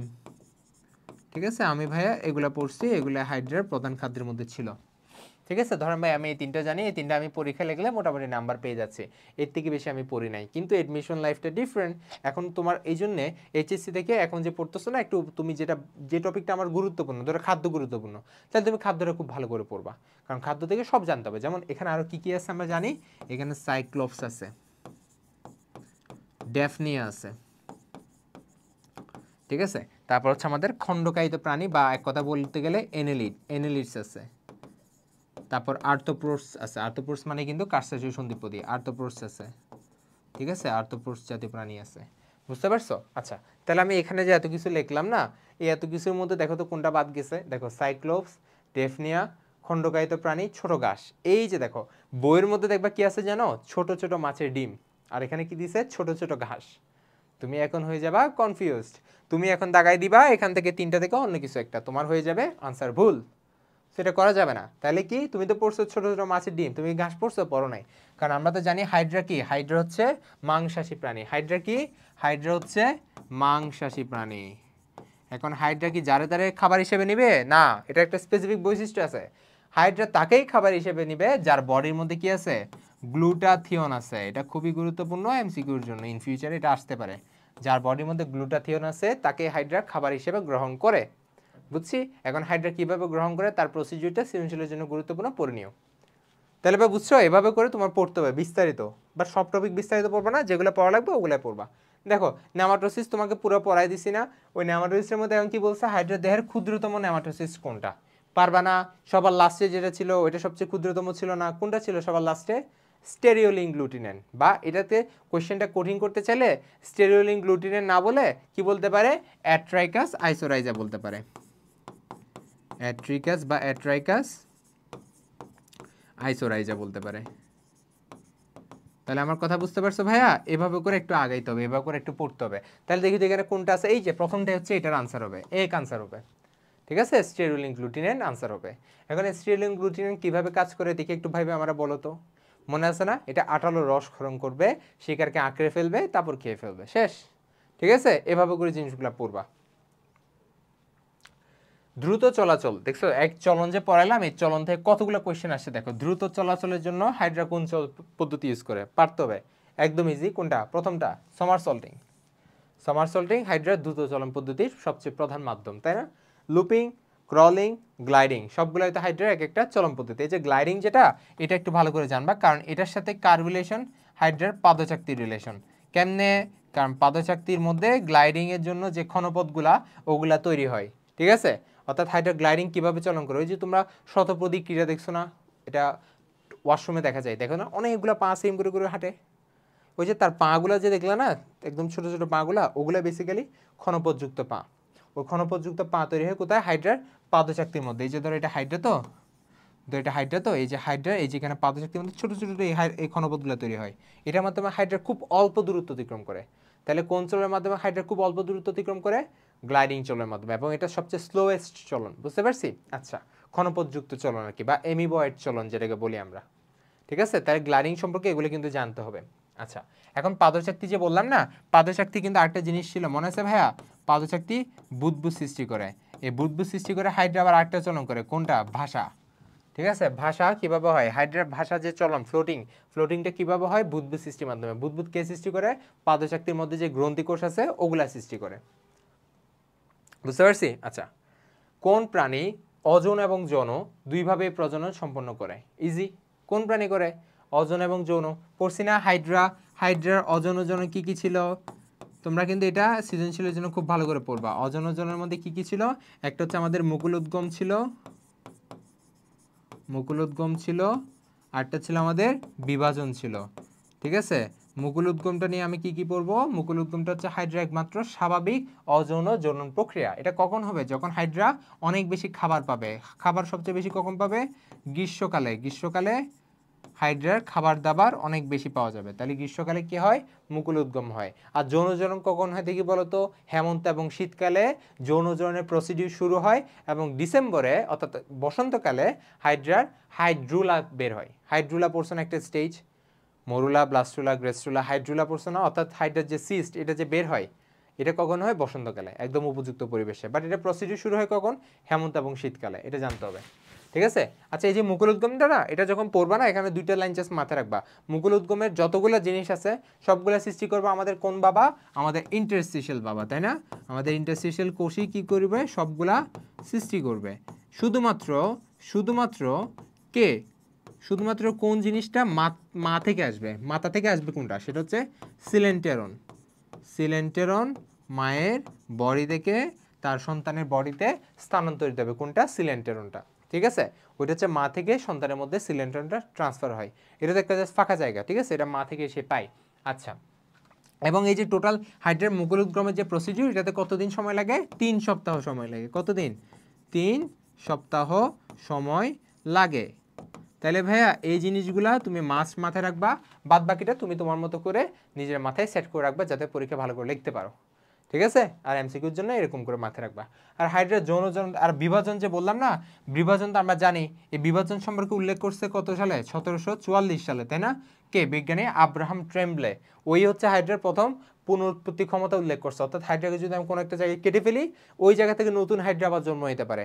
তাহলে বিভাজনটা কি কোনো একটা স্বাভাবিক জনন? না, এটা একটা অস্বাভাবিক জনন,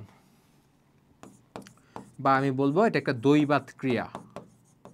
তাহলে পরীক্ষা এমসিকিউ আসলে, মেডিকেল আসলে পারবা না কোনটা হাইড্রা একটা অস্বাভাবিক জনন পদ্ধতি কিংবা একটা দৈবাত একটা ক্রিয়া। ঠিক আছে, এটা হচ্ছে বিভাজন জনন পদ্ধতি। ঠিক আছে, আর যৌন জনন তো আমরা জানি হাইড্রার উপরের অর্ধাংশে শুক্রাশয় তৈরি হবে, নিচের অর্ধাংশে ডিম্বাশয় তৈরি হয়। তোমাকে একটা কোয়েশ্চেন ছুড়ে দিচ্ছি, হয়তো বা তুমি পারবা। সেটা হচ্ছে শুক্রাশয় আর ডিম্বাশয় দুইটাই তো ভাইয়া একটা হাইড্রাতে তৈরি হয়, তাইলে হাইড্রাতে কেন স্বপ্রজনন হচ্ছে না? অথবা আমি যেটা এসএসসি লাইফে পড়ছিলাম, স্বপরাগায়ন পড়ছিলাম, মনে আছে না? একই গাছ থেকে ফুল নিয়ে একই গাছে ডিম্বাশয় পড়ে। এই জিনিসটা কেন হাইড্রাতে হচ্ছে না? কারণ হাইড্রাতে তো শুক্রাশয় ডিম্বাশয় দুটো একসাথেই আছে, কেন হয় না? কখনো ভাবছো? হাইড্রাতে কিন্তু যে তোমার জনন হয় এটা কিন্তু পর প্রজননই হয়। একজনের শুক্রাশয় ছেড়ে দিয়ে আরেক জায়গা থেকে ডিম্বাশয়কেও ওটা নিষিক্ত করে তারপর নতুন হাইড্রা তৈরি হয়। তাহলে কেন স্বপরাগায়ন হচ্ছে না? এটা হচ্ছে না কারণ দুইজনের যে ম্যাচুরেশন, এটাকে আমরা বলবো ম্যাচুরেশন, অর্থাৎ দুইটা যে পরিপূর্ণতা যে প্রাপ্তি হয়, অর্থাৎ শুক্রাশয় আর ডিম্বাশয় যে পরিপূর্ণতা প্রাপ্তির যে সময়, এটা ডিফারেন্ট। ঠিক আছে, একজন আগে হয় একজন পরে হয়, যার কারণে দুইজন একসাথে স্বপরাগায়ন করতে পারে না। এই জিনিসগুলো আমরা কখনো ভাবি না, বুঝছো, বাট ভাবতে হবে। আচ্ছা, হাইড্রার মুকুল কি কাজে ব্যবহার করা হয়? হাইড্রার মুকুল কি কাজে ইউজ করে, মানে এটা কি জিনিসটা? এটা হচ্ছে একটা অযৌন প্রজনন। এর আগের স্লাইডে যেটা বলছি এটা কিন্তু আগের বছরের মেডিকেল একটা কোয়েশ্চেন। ঠিক আছে, তার মানে তুমি বুঝতেছো টপিক কিন্তু সেম, একদম টপিক মানে কিছু সার্টেন টপিক, এগুলো থেকে একটু ডিপে কোয়েশ্চেনগুলো দিচ্ছে। তাহলে আমাকে বেসিক্যালি কি সিলেক্ট করতে হবে? টপিকগুলো সিলেক্ট করতে হবে এবং ওভাবে পড়তে হবে। ঠিক আছে, আচ্ছা, এখন হচ্ছে আমরা আমাদের পরের মোস্ট ইম্পর্ট্যান্ট টপিকে যাব, সেটা হচ্ছে ঘাসফড়িং। ঘাসফড়িংটা অনেকের কাছে একটু কঠিন লাগতে পারে, সো এটা নিয়ে আমি হালকা পাতলা কিছু বলবো। আমরা আসি, বললে বুঝবা। আচ্ছা, ঠিক আছে, তাহলে এখন হচ্ছে আমরা আমাদের ঘাসফড়িং শুরু করে দিই, আসো। ওকে, সো ঘাসফড়িংয়ের মধ্যে তোমাদের অ্যাজ ইউজুয়াল যখন আমরা এইচএসসি যখন পড়ি, তখন ঘাসফড়িংটা আমরা কেমন জানি করে পড়ে যাই যে কোনো রকমভাবে আমি সৃজনশীল আনসার করবো, এমসিকিউ একটু কঠিন হয়, ঠিক আছে, এমসিকিউ অত বেশি আমি গুরুত্ব দিচ্ছি না, মানে আমি ঘাসফড়িংটারেই মোটামুটি স্কিপ করে ফেলি। ঠিক আছে, বাট এটা করতে পারবা না। তুমি যখন আমার মেডিকেল অ্যাসপারেন্ট হবা, তুমি এই জিনিসগুলো করতে পারবে না। বইয়ের প্রত্যেকটা চ্যাপ্টারের প্রত্যেকটা টপিক তোমার জন্য সমানভাবে গুরুত্বপূর্ণ, এটা মাথায় রাখবা। ঠিক আছে, সাপোজ ধরো এই যে তুমি কয়েকটা এখন কোয়েশ্চেন সলভ করাবো না, এটা দিয়ে তুমি বুঝতে পারবা যে অ্যাকচুয়ালি তোমার পড়াশোনায় কিছু একটা ঘাটতি ছিল ঘাসফড়িং নিয়ে। ধরো আমি যদি বলি পুরুষ ঘাসফড়িংয়ের ক্ষেত্রে কোনটি সঠিক, দেখছো এরকম কোয়েশ্চেনগুলো খুবই কমন, মানে এই যে সঠিক নয় কোয়েশ্চেনগুলো খুবই কমন, এবং এই কোয়েশ্চেনগুলো একটু প্যারা, এই কোয়েশ্চেনগুলো একটু ডিফারেন্ট আনসার করার জন্য, কারণ মোটামুটি তোমার অপশন দেখে তুমি কাইন্ড অফ কনফিউজ হয়ে যাবা দুইটার মধ্যে, যে এই সঠিক নাকি এই সঠিক। চারটার মধ্যে দুইটা পারবা আর দুইটাতে কনফিউজ হয়ে যাবা, এভাবে কিন্তু কোয়েশ্চেনগুলো দেওয়া হয়।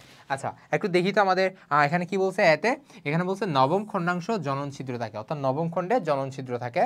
আচ্ছা, আকার নারীর চেয়ে বড়। আচ্ছা, সপ্তম এবং অষ্টম খণ্ডাংশ মিলে জনন ছিদ্র গঠন করে এবং প্রশস্ত উদর থাকে।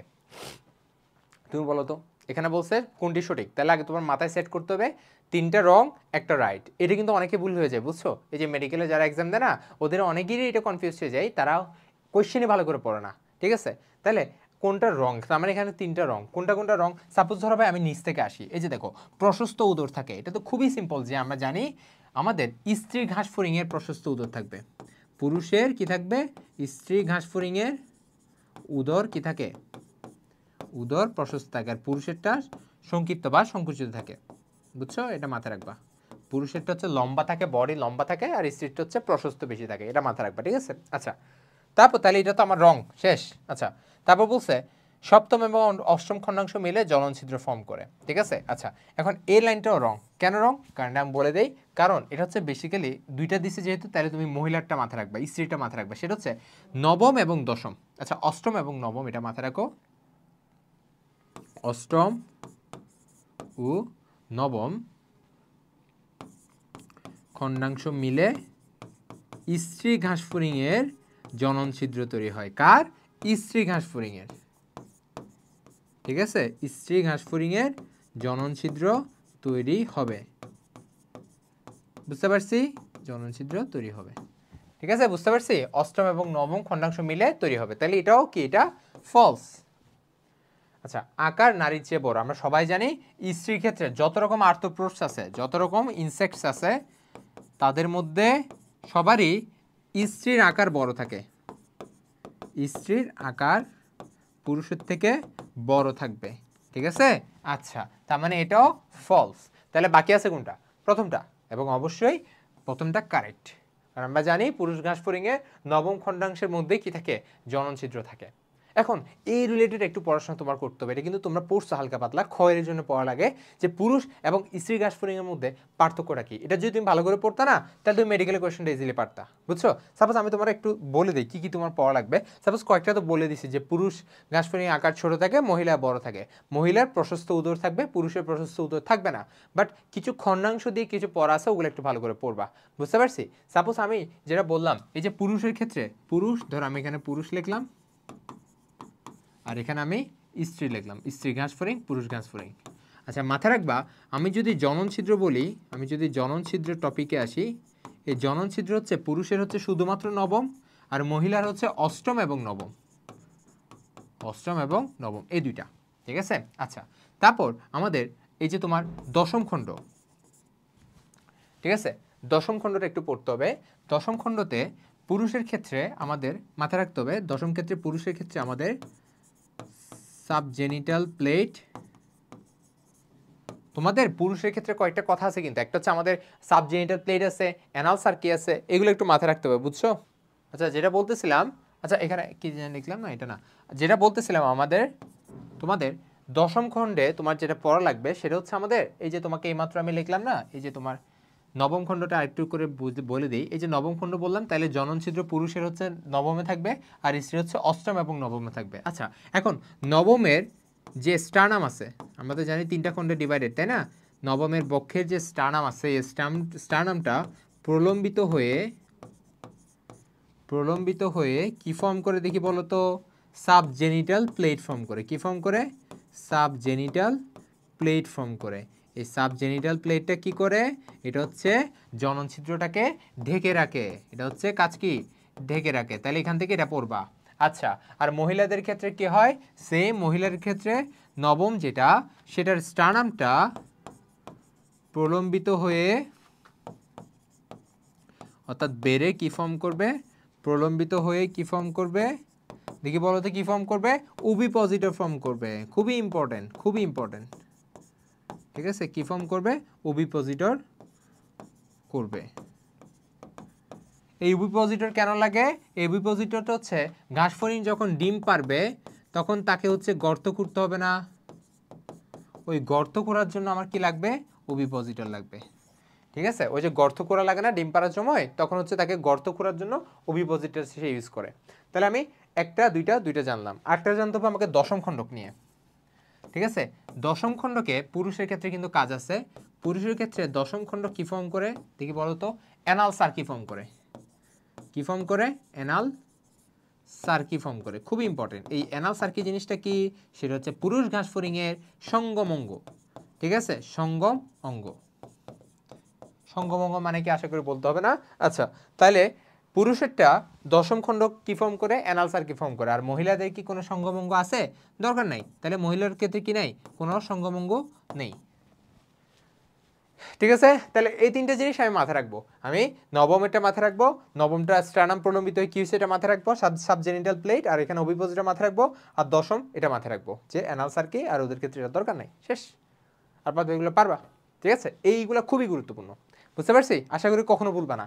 এই তিনটা জীবনে ভুলা যাবে না। আর বাদ বাকিগুলো তুমি পারবা, পড়তে হবে। ঠিক আছে, না পড়লে পারবা না, পড়তে হবে। আচ্ছা, ঘাসফড়িংয়ের রক্তকণিকার নাম কি? আমরা সবাই জানি ঘাসফড়িংয়ের রক্ত। আমি যে সবাই জানি বলি না, এটা নিয়ে অনেক আবার অনেক কিছু মনে করে যে ভাই বলে যে সবাই জানে, কিন্তু আমি তো জানি না। ভাই তোমার মতো কেউই জানে না, তাও আমি সবাই জানি বলি কেন? কারণ তোমাকে এটা পড়তে আমি উদ্বুদ্ধ করি। এটা তোমার ডিপ্রেশনের জন্য বলি না। ঠিক আছে, তোমার ইনফিরিয়রিটি কমপ্লেক্সে ভোগার জন্য আমি বলি না। আমি তোমাকে এটা বলি যাতে তোমার নিজের মধ্যে থেকে একটা ড্রাইভ সৃষ্টি হয়, একটা ড্রাইভ সৃষ্টি হয় যে তুমি পড়বা, বেশি পড়তে হবে, ঠিক আছে? কারণ যারা চান্স পেতে চায় তাদের পড়তে হয়, অনেক পড়তে হবে। অ্যাজ ইউজুয়াল পড়া দিয়ে তুমি চান্স পাবা না, কারণ এই যে 1.5 লাখ পরীক্ষা দিচ্ছে, চান্স পাচ্ছে মাত্র 5,000-এর মতো পোলাপান, কত পার্সেন্ট বাদ যাচ্ছে তুমি বুঝতেছো? অলমোস্ট তোমার 93-4% বাদেই যাচ্ছে, ঠিক আছে? তো এই যে তোমার অনেকের মধ্যে একজন হইতে হলে তোমাকে বাকি দিচ্ছে কষ্ট অনেক বেশি করতে হবে। তুমি পরিশ্রম করো, কুত্তার মতো পড়ো একদম সারাদিন, ঠিক আছে? তারপরে তুমি না পারলে নিজেকে তুমি সান্ত্বনা দিতে পারবা যে হ্যাঁ আমি ট্রাই করছি অনেক, তাও আমি পারি নাই, হয়তো বা আল্লাহ আমাকে এটা দেয় নাই, এর চেয়ে বেটার কিছু আমি ডিজার্ভ করি, দ্যাটস ইট, ঠিক আছে? বাট কষ্টটা করতে হবে, নয়তো তুমি আজীবন এটা নিয়ে কষ্টে ভুগবা, ঠিক আছে? আচ্ছা, ঘাসফড়িংয়ের রক্তকণিকার নাম কি? একটা হচ্ছে লিউকোসাইট, এরিথ্রোসাইট, থ্রোম্বোসাইট নাকি হিমোসাইট? খুবই ইজি, কারণ লিউকোসাইট, এরিথ্রোসাইট, থ্রোম্বোসাইট এগুলো তো উন্নত প্রাণীদের থাকে। লিউকোসাইট বা শ্বেতকণিকা, এরিথ্রোসাইট বা লোহিত রক্তকণিকা, থ্রোম্বোসাইট বা প্লেটলেট এগুলো তো আমাদের কার থাকে না, এটা আর্থ্রোপোডসের থাকবে না। আর্থ্রোপোডসের কোনটা থাকে? হিমোসাইট। কারণ হিমোসাইট কেন বলতেছি, কারণ এটা কি, এই রক্তটা কই থাকে? এই রক্তটা হিমোসিলের মধ্যে থাকে। ঘাসফড়িংয়ের যে হিমোসিল, তার নাম কি হিমোসিল? না, এই ঘাসফড়িংয়ের হিমোসিল, আমি একটু লিখে দিই, ঘাসফড়িংয়ের হিমোসিল এই জিনিসটা ব্লাস্টোসিলের সাথে একসাথে মিলছে, বুঝছো? দুই ফাঁকা গহ্বর মিলে একটা নতুন জিনিস ফর্ম করছে, নাম কি জানো? মিক্সোসিল, ঠিক আছে?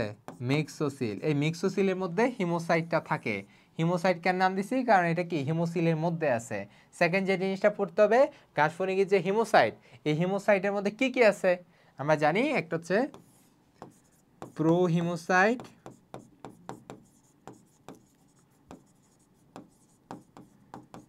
তারপর আছে আমাদের ট্রানজিশনাল হিমোসাইট, তারপর আছে আমাদের বড় হিমোসাইট, বড় হিমোসাইট। তিনটার যে কত পার্সেন্ট, এটা খুবই ইম্পর্টেন্ট। যে 65%, 23%, 9%, ওটা ভালো করে পড়তে হবে। তারপর যেটা পড়তে হবে সেটা কি জানো, এটার কাজটা পড়তে হবে। কারণ আমরা জানি ঘাসফড়িংয়ের যে রক্তকণিকা, এখানে তো তোমার কি নাই, এখানে তো আমাদের হিমোগ্লোবিন নাই, তাহলে রক্তের কালার কি না, লাল না। এখন যেহেতু হিমোগ্লোবিন নাই, সেহেতু সে কি অক্সিজেন পরিবহন করবে? আমরা তো জানি কি রক্তের সবচেয়ে গুরুত্বপূর্ণ কাজ কোনটা, সে অক্সিজেন পরিবহন করে, অক্সিহিমোগ্লোবিন ফর্ম করে। বাট ঘাসফড়িং এটা কি করবে? করবে না। তাহলে ঘাসফড়িংয়ের যে রক্ত, সেই কিসে হেল্প করবে? মাথায় রাখবা, সেই এই যে তোমার অক্সিজেন ছাড়া বাদ বাকি যে রক্তের কাজ সবগুলো সে করে। যেমন খনিজ লবণ পরিবহন, আমি যদি এখানে লিখি, আসো এখানে একটু লিখে দিই, যেগুলো গুরুত্বপূর্ণ এগুলো লিখে দিই। খনিজ লবণ, তারপর হচ্ছে ভিটামিন, তারপর হচ্ছে আমাদের যত রকম প্রোটিন, কার্বোহাইড্রেট,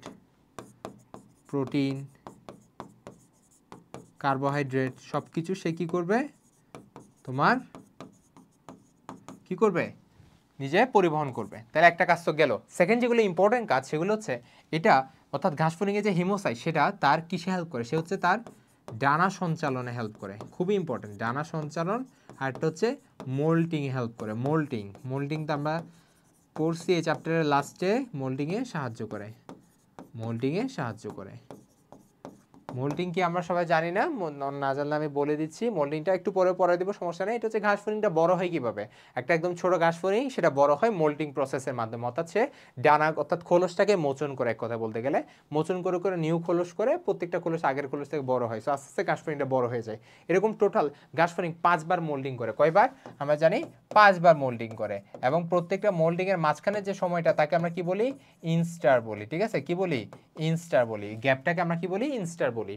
বুঝতে পারছি? এটা জানতে হবে আমাদের। এবং ঘাসফড়িংয়ের এটার উপর ডিপেন্ডেন্ট করে একটা পুরোপুরি প্রসেস আছে, যেটাকে আমরা রূপান্তর বলি, তাই না? রূপান্তর। এবং ঘাসফড়িংয়ের রূপান্তর কোন ধরনের রূপান্তর ছিল? অসম্পূর্ণ রূপান্তর। ঠিক আছে? অসম্পূর্ণ রূপান্তর, এটাকে কিন্তু ইংলিশেও বলা যায়, কি বলা যায়? হেমি মেটাবলাস। মজার বিষয় কি জানো, এই কোয়েশ্চেনটা আমি গত বছর একদম ভালো করে পড়াচ্ছিলাম, যে নয়তো ভাইয়া অসম্পূর্ণ রূপান্তর বলবে, মানে আমাদের এডমিশন কোর্সে নয়তো অসম্পূর্ণ রূপান্তর বলবে, নয়তো আমাদের হেমি মেটাবলস বলবে, যে কোনো একটা কিন্তু তোমার বলবে। আসলে তুমি বাংলাটা না বললে যদি ইংলিশটা আসে, তুমি ভুল করতে পারবা না। কারণ অনেকে বাংলা জানে, ইংলিশটা জানে না, ইংলিশটা তারা পড়তে চায় না, তখন তুমি দেখবা কনফিউজ হয়ে যাবা। এই কোয়েশ্চেনটা এবারের মেডিকেলের কোয়েশ্চেনে আছে। ঘাসফড়িংয়ের রূপান্তর কোন ধরনের? হেমি মেটাবলাস। এটা কিন্তু মেডিকেলে দিয়ে দিছে পরে। বুঝতে পারছো? তাহলে কোথায় থেকে কি আসবে এটা যদি তোমার ধারণা থাকে তুমি বাকিদের চেয়ে অনেক আগে থাকবা, ঠিক আছে? যারা ক্লাসটা করতেছো তাদেরই বলতেছি, বাকিদের চেয়ে তুমি একটু হলে আগে থাকবে, এটা শিওর থাকো তুমি, বুঝতে পারছো? এটা তোমার জন্য অনেক ভালো একটা ডিসিশন বলে আমি মনে করি। আচ্ছা, তাহলে আমি এখান থেকে অনেক কিছু বলে ফেলছি। তাহলে এই যে অসম্পূর্ণ রূপান্তর, তারপর হেমিমেটাবোলাস, কেন অসম্পূর্ণ রূপান্তর বলতেছি এটা কি আমার বলতে হবে? এটা এখন আশা করি বলা প্রয়োজন নেই, কারণ তাদের বাচ্চা আর বড় দুইটার আমি দেখে চিনতে পারি। বাচ্চা কালের আমরা কি বলি? নিম্ফ বলি, নিম্ফ দশা, ফার্স্টে ডিম, তারপর নিম্ফ, তারপর পূর্ণাঙ্গ ঘাসফড়িং, ঠিক আছে?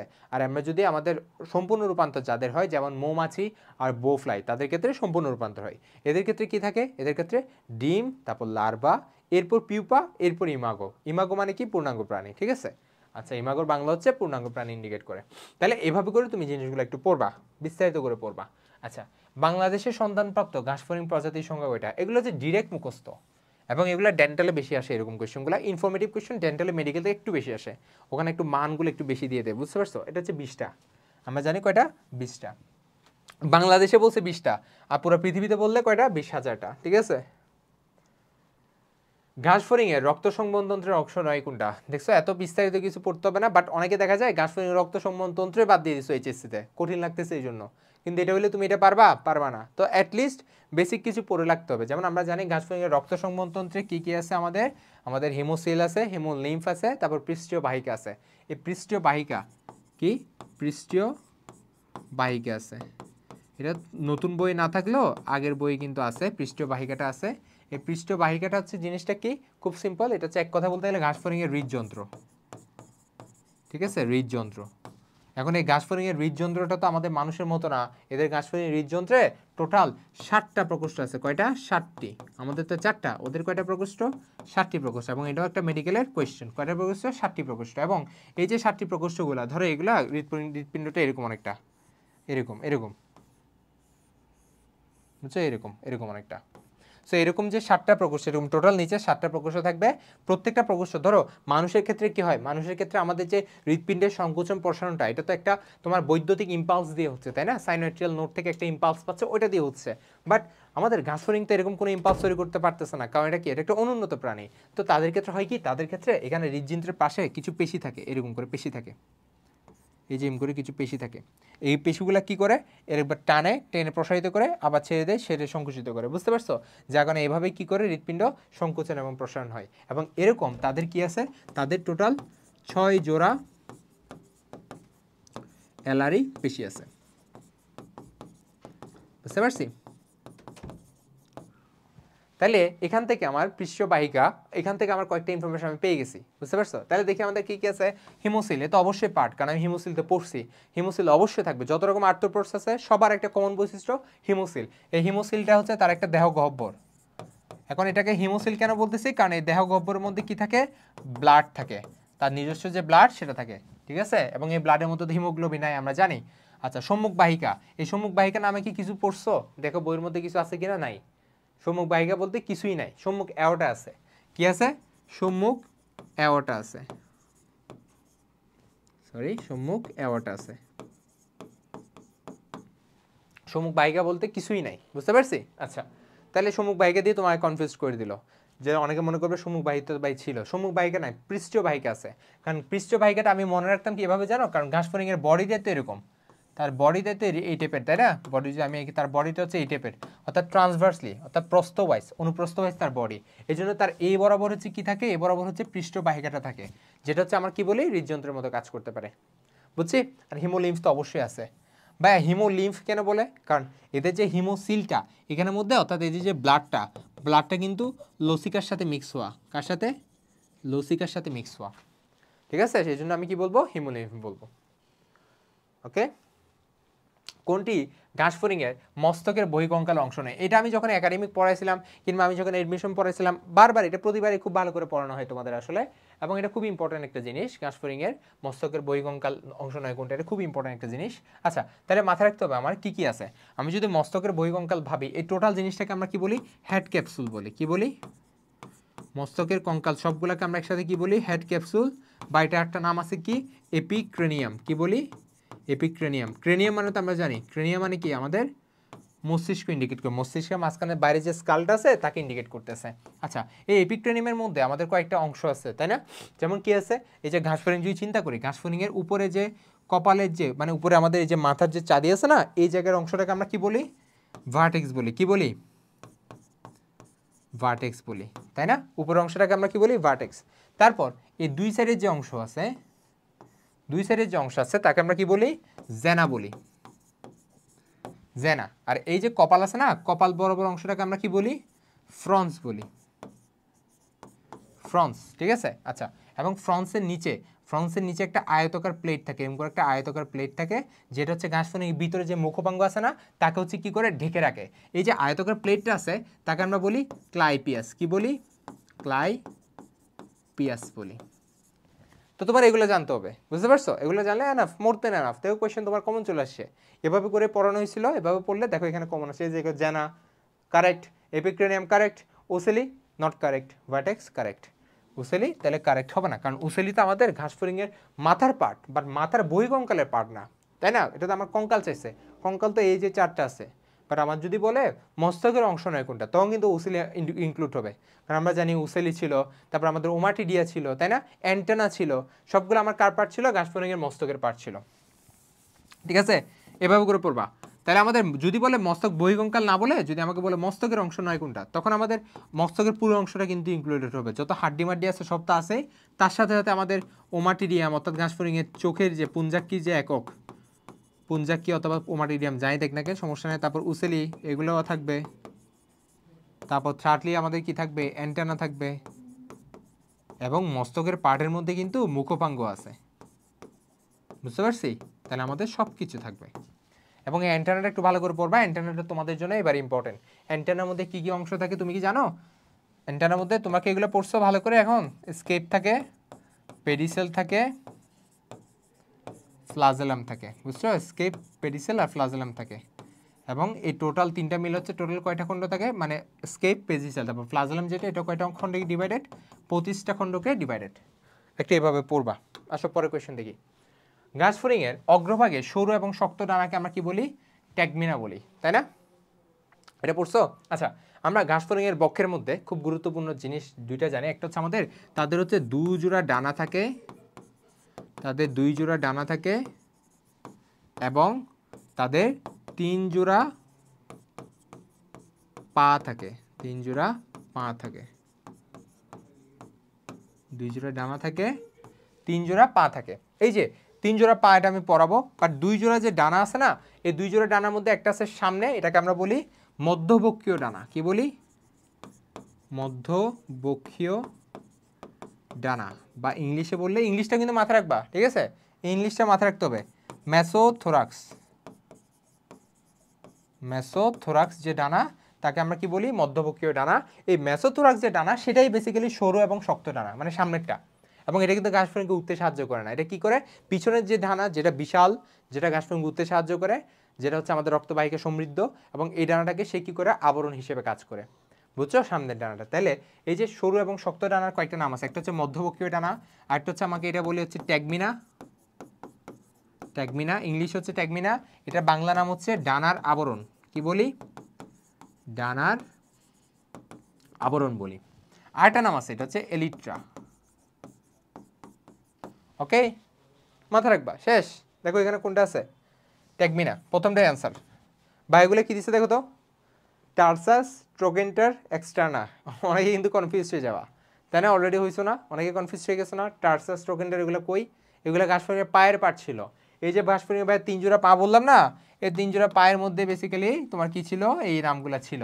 ঘাসফড়িংয়ের 3 জোড়া পা, মাথায় রাখবে এখানে কিছু অংশ আছে পায়ের মধ্যে, ঠিক আছে? পায়ের মধ্যে অংশগুলো কিভাবে মাথায় রাখবা? দেখো আমি যদি পাটা আঁকি, এই যে ঘাসফড়িংয়ের ফার্স্টে এই যে অংশটা, তারপর ধরে এরকম একটা অংশ থাকে, তারপর এরকম একটা অংশ থাকে, তারপর এরকম একটা অংশ থাকে, ফাইনালি এরকম একটা অংশ থাকে, ঠিক আছে? এই টাইপের থাকে। তাহলে আমি এইভাবে করে আমি মাথা রাখতাম। তাহলে প্রথম যেটা, তাকে বলবা কক্সা। 2 নাম্বারটাকে বলবো ট্রোকেন্টার। কি বলবো? ট্রোকেন্টার। 3 নাম্বারটাকে বলবো ফিমার। কি বলবো? ফিমার। এই যে এটা যেটা এভাবে হয়ে গেছে, এটাকে আমরা বলবো ফিমার। তারপর বলবো টিবিয়া। টিবিয়া। এবং লাস্টে যে নখরযুক্ত যে বেরিয়ে গেছে না, এটাকে বলবো টার্সাস। বানাম ভুল হয়েছে, টার্সাস। ওকে, এভাবে করে মাথায় রাখবা, শেষ। তাহলে এগুলো তো পায়ের অংশ। তোমাকে এখন যদি আমি বলি ঘাস ফড়িং নিচে কোনটি ঘাস ফড়িংয়ের পায়ের অংশ নয়, তুমি তাও পারবা, ঠিক আছে? এভাবে করে পড়তে হবে, ঠিক আছে? আচ্ছা, তাহলে আমাদের ঘাস ফড়িং মোটামুটি আমরা বুঝছি কিভাবে আমাদের আগাইতে হবে। এখন রুই মাছ, রুই মাছ থেকে কোয়েশ্চেন কিন্তু খুবই কম আসে, বুঝছো? রুই মাছ থেকে একদমই তেমন একটা কোয়েশ্চেন আসে না, তুমি পারবা। রুই মাছ থেকে কোয়েশ্চেন আসলে তুমি পারবা। রুই মাছে দেখি কি কি কোয়েশ্চেন দিছে, দেখো। ডাক্টাস কুভেরি একদম ইম্পর্ট্যান্ট একটা নাম, বাট এটা আমরা অনেকে স্কিপ করি কিন্তু পড়ার সময়, একটু কঠিন লাগে তো। ঘাস ফড়িং, এই যে রুই মাছের যে শিরাতন্ত্র আছে না, ভ্যানাস সিস্টেম, এটা কিন্তু আমরা অনেকেই স্কিপ করি। এই ভ্যানাস সিস্টেমটাই থেকেই কিন্তু প্রথম কোয়েশ্চেনটা আমরা পেয়ে গেছি। এখন ভ্যানাস সিস্টেম কি পুরা পড়ে ফেলবা? পড়তে হবে না, কারণ এটা সৃজনশীলের জন্য। যারা পড়ো নাই এত বেশি গুরুত্ব দিয়ে পড়ো না, হালকা পাতলা একটু পড়লে তোমার জন্য হয়ে যাবে। আচ্ছা, তাহলে ঘাস ফড়িংয়ের ভ্যানাস সিস্টেমের মধ্যে যে সিস্টেমিক পার্টটা আছে, দেখো আমাদের ঘাস ফড়িংটা তো বেসিক্যালি যদি আমি আঁকি, তাহলে ঘাস ফড়িংটা তো অনুপ্রস্থ। ধরো তাকে আমি অনুদৈর্ঘ্য করে আঁকলাম, ধরো এটা হচ্ছে আমাদের একটা ঘাস ফড়িং, ঠিক আছে? এই ঘাস ফড়িংয়ের মধ্যে তোমার একটা আছে আমাদের সম্মুখ পার্ট, একটা আছে আমাদের পশ্চাৎ পার্ট, ঠিক আছে? এখন আমি যেহেতু শিরাতন্ত্র পড়তেছি, তাদের শিরাতন্ত্রের বেসিক যে তিনটা অংশ থাকে। একটা হচ্ছে সম্মুখ দিকের জন্য সম্মুখ কার্ডিনাল শিরা থাকে। কি থাকে? সম্মুখ কার্ডিনাল শিরা একটা বললাম। আর পিছনের সাইড থেকে ব্লাডগুলোকে কালেক্ট করে তোমার হৃৎপিণ্ডে নিয়ে যাওয়ার জন্য, অর্থাৎ আমাদের এই যে ঘাস ফড়িংয়ের যে শিরা হৃৎপিণ্ড আছে না, ওখানে নিয়ে যাওয়ার জন্য কি থাকে? আমাদের পশ্চাৎ কার্ডিনাল শিরা থাকে। পশ্চাৎ কার্ডিনাল শিরা থাকে। 3 নাম্বার হচ্ছে যেটা আরেকটা মাথায় রাখতে হবে, সেটা হচ্ছে জুগুলার শিরা। এই নামটা একটু মাথায় রাখবা, জুগুলার শিরা। আচ্ছা বলো তো ভাই, মানুষের ক্ষেত্রে জুগুলার শিরা কই থাকে? মানুষের ক্ষেত্রে কিন্তু জুগুলার শিরাটা ডিরেক্টলি আমাদের এদিকে উঠে মাথার মধ্যে চলে যায়, বুঝছো? এটা একটু মাথায় রাখবা, ঠিক আছে? ওদের ক্ষেত্রে সেম, ওদের ক্ষেত্রে জুগুলার শিরাটা আমাদের মস্তিষ্ক থেকে, অর্থাৎ মস্তিষ্কের পার্ট থেকে ব্লাডগুলোকে, কার্বন ডাইঅক্সাইডযুক্ত ব্লাডগুলোকে নিচের দিকে নিয়ে আসে, ঠিক আছে? তাহলে এই যে আমি রুই মাছ, সরি এটা কিন্তু রুই মাছ আঁকছি, ঘাস ফড়িং না, একটু ভুল বলছিলাম। তাহলে এই যে রুই মাছ যে আঁকলাম না, রুই মাছ আঁকার তাহলে আমি কয়টা অংশ পাইছি? একটা সম্মুখ কার্ডিনাল, পশ্চাৎ কার্ডিনাল, জুগুলার শিরা। তাইলে আমাদের ডান পাশের, অর্থাৎ আমি যদি এটাকে ভাগ করি, তাহলে আমরা ধরো দেখলাম ডান পাশের যে সম্মুখ কার্ডিনাল শিরাগুলো আছে, সেগুলা বডির রুই মাছের বডির ডান সাইড থেকে কার্বন ডাইঅক্সাইডযুক্ত ব্লাডগুলোকে নিয়ে কোথায় মুক্ত করে? ডাক্টাস কুভেরিতে মুক্ত করে। কোথায়? ডাক্টাস কুভেরিতে উন্মুক্ত করে। তাহলে ডান সাইড থেকে ডান ডাক্টাস কুভেরিতে মুক্ত করবে, বাম সাইড থেকে বাম ডাক্টাস কুভেরিতে মুক্ত করবে। পরে দুইটা ডাক্টাস কুভেরি এসে কোথায় মুক্ত হবে? আমাদের হৃৎপিণ্ডে মুক্ত হবে। কোথায়? সাইনাস ভ্যানাসাসে। কোথায়? সাইনাস ভ্যানাসাসে। মিল পাচ্ছ এবার? সাইনাস ভ্যানাসাসে, বুঝছো? আচ্ছা, তাহলে একজ্যাক্ট মানুষের মতো না। মানুষের ক্ষেত্রে তাহলে এটা কি হবে বলো তো? যদি আমি মানুষ ভাবতে চাই, কি হবে বলো তো? Superior vena CAVA, inferior vena CAVA, ঊর্ধ্ব মহাশিরা, নিম্ন মহাশিরা। ঊর্ধ্ব মহাশিরা বডির উপর থেকে ব্লাডগুলো কালেক্ট করে হৃৎপিণ্ডে পাঠিয়ে দেয়, নিম্ন মহাশিরা বডির নিচ থেকে ব্লাডগুলো কালেক্ট করে হৃৎপিণ্ডে পাঠিয়ে দেয়, ঠিক আছে? এগুলো মাথায় রাখতে হবে কিন্তু। আচ্ছা, তাহলে বুঝছো? আচ্ছা, তাহলে এই যে দেখো, তাহলে আমাদের ডান বাম ডাক্টাস কুভেরির মাধ্যমে সাইনাস ভ্যানোসাস হৃৎপিণ্ডে চলে গেল। এই হৃৎপিণ্ড থেকে কোথায় যাবে? আমি যদি সিরিয়ালি বলি, হৃৎপিণ্ড থেকে সাইনাস ভ্যানোসাস থেকে অ্যাট্রিয়াম, অ্যাট্রিয়াম থেকে ভেন্ট্রিকল। আমার কি এগুলা ভিডিওতে আসতেছে? ভেন্ট্রিকল, ভেন্ট্রিকল থেকে কই চলে যাবে? ঠিক আছে, হ্যাঁ ভিডিওতে আসতেছে। ভেন্ট্রিকল, ভেন্ট্রিকল থেকে কই চলে যাবে? বালবাস আর্টারিওসাস, হচ্ছে এটা ইংলিশে লিখি, বালবাস আর্টারিওসাস, ঠিক আছে? এখানে চলে যাবে, বুঝতে পারছো? তাহলে এটা হচ্ছে টোটাল আমাদের ক্রিয়াটা। অর্থাৎ আমাদের ডান সাইড থেকে হচ্ছে ডান সম্মুখ কার্ডিনাল শিরা, এগুলা অর্থাৎ পিছন থেকে পশ্চাৎ কার্ডিনাল শিরা, এগুলো ব্লাডগুলো নিয়ে ডান ডাক্টাস কুভেরিতে মুক্ত করবে, বাম সাইড থেকে বাম ডাক্টাস কুভেরিতে মুক্ত করবে। দুই ডাক্টাস কুভেরি এসে আমাদের সাইনাস ভ্যানোসাস মুক্ত হবে। সাইনাস ভ্যানোসাস তো আমাদের হৃৎপিণ্ডের একটা অংশ রুই মাছের ক্ষেত্রে। সাইনাস ভ্যানোসাস থেকে সাইনো অ্যাট্রিয়াল কপাটিকাকে ভেদ করে অ্যাট্রিয়ামে যাবে, সেখান থেকে ভেন্ট্রিকল আসবে, ভেন্ট্রিকল থেকে বালবাস আর্টেরিওসাসে যাবে। এই বালবাস আর্টেরিওসাস সেই কোনো অংশ? এটা কিন্তু কোনো অংশ না, হৃৎপিণ্ডের কোনো অংশ না। এটা হচ্ছে একটা হৃৎপিণ্ডের একটা অংশ, এটা কিন্তু হৃৎপিণ্ডের পার্ট বলতে পারবা না, ঠিক আছে? হৃৎপিণ্ডের পার্ট কিন্তু এই তিনটা, সাইনাস ভ্যানোসাস, অ্যাট্রিয়াম, ভেন্ট্রিকল, মাথায় রাখবা। ওকে, বালবাস আর্টারিওসাস থেকে এটা হচ্ছে আমাদের ডরসাল অ্যাওর্টার একটা স্ফীত অংশ। কি? ডরসাল অ্যাওর্টার একটা স্ফীত অংশ। তাহলে আমি এখানে লিখে দেই, আমি পুরাটা একটু বুঝাই দেই। দেখো,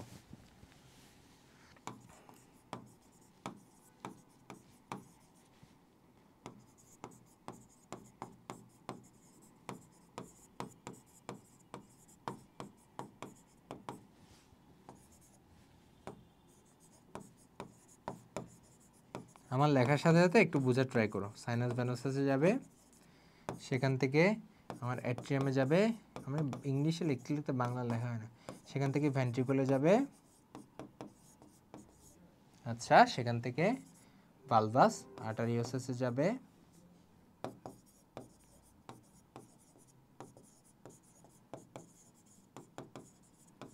আচ্ছা গেল। আচ্ছা তাহলে এইটুকু আমরা বুঝছি, এখানের মধ্যে আমার হৃৎপিণ্ডের অংশের কাজগুলো শেষ হয়ে গেছে। তাহলে এখানে আমাদের বেসিক্যালি ব্লাড কি ছিল, এখানে আমার একটু পর্যন্ত ব্লাড ছিল কার্বন ডাইঅক্সাইড যুক্ত ব্লাড, তাই না, কার্বন ডাইঅক্সাইড যুক্ত ব্লাড। এখন এই ব্লাডটাকে কই চলে যাবে, এই ব্লাডটা হচ্ছে ডরসাল অ্যাওর্টার মাধ্যমে, কিসের মাধ্যমে, ডরসাল অ্যাওর্টার মাধ্যমে কই চলে যাবে, কই চলে যাবে দেখি বলো তো, আমাদের হৃৎপিণ্ডের অন্তর্বাহী ব্রাঙ্কিয়াল ধমনীতে, কই, অন্তর্বাহী ব্রাঙ্কিয়াল ধমনীতে। এই জিনিসটা কই আছে দেখি বলো তো একটু ভেবে, অন্তর্বাহী ব্রাঙ্কিয়াল ধমনী কই আছে, এটা কিন্তু ফুলকাতে, কোথায়, ফুলকাতে, বুঝছো, এটা ফুলকার একটা পার্ট, ফুলকার ব্রাঙ্কিয়াল অন্তর্বাহী ব্রাঙ্কিয়াল ধমনী যাবে, যেটা হচ্ছে কার্বন ডাইঅক্সাইড ব্লাড থাকবে। এখন আমি তো কি করতেছি, রুই মাছের শ্বসনতন্ত্র পড়ছো না, ট্রাকিয়াতে কি রুই মাছের যে শ্বসনতন্ত্রের মধ্যে ফুলকা আছে, এই যে ও যে পানি গ্রহণ করতেছে, পানির মধ্যে যে অক্সিজেন আছে, এই অক্সিজেনটা গিয়ে আমার ফুলকাকে ভিজায় দিচ্ছে, যেই মাত্র ফুলকাকে ভিজায় দিবে, ওই যে অন্তর্বাহী ব্রাঙ্কিয়ালের মধ্যে যে কার্বন ডাইঅক্সাইড যুক্ত যে ব্লাডগুলো আছে, এগুলো পানির মধ্যে চলে যাবে ব্যাপন প্রক্রিয়ার মাধ্যমে, এবং পানি থেকে যে অক্সিজেনযুক্ত ব্লাড আছে সেটা বহির্বাহী ব্রাঙ্কিয়াল ধমনীতে চলে আসবে।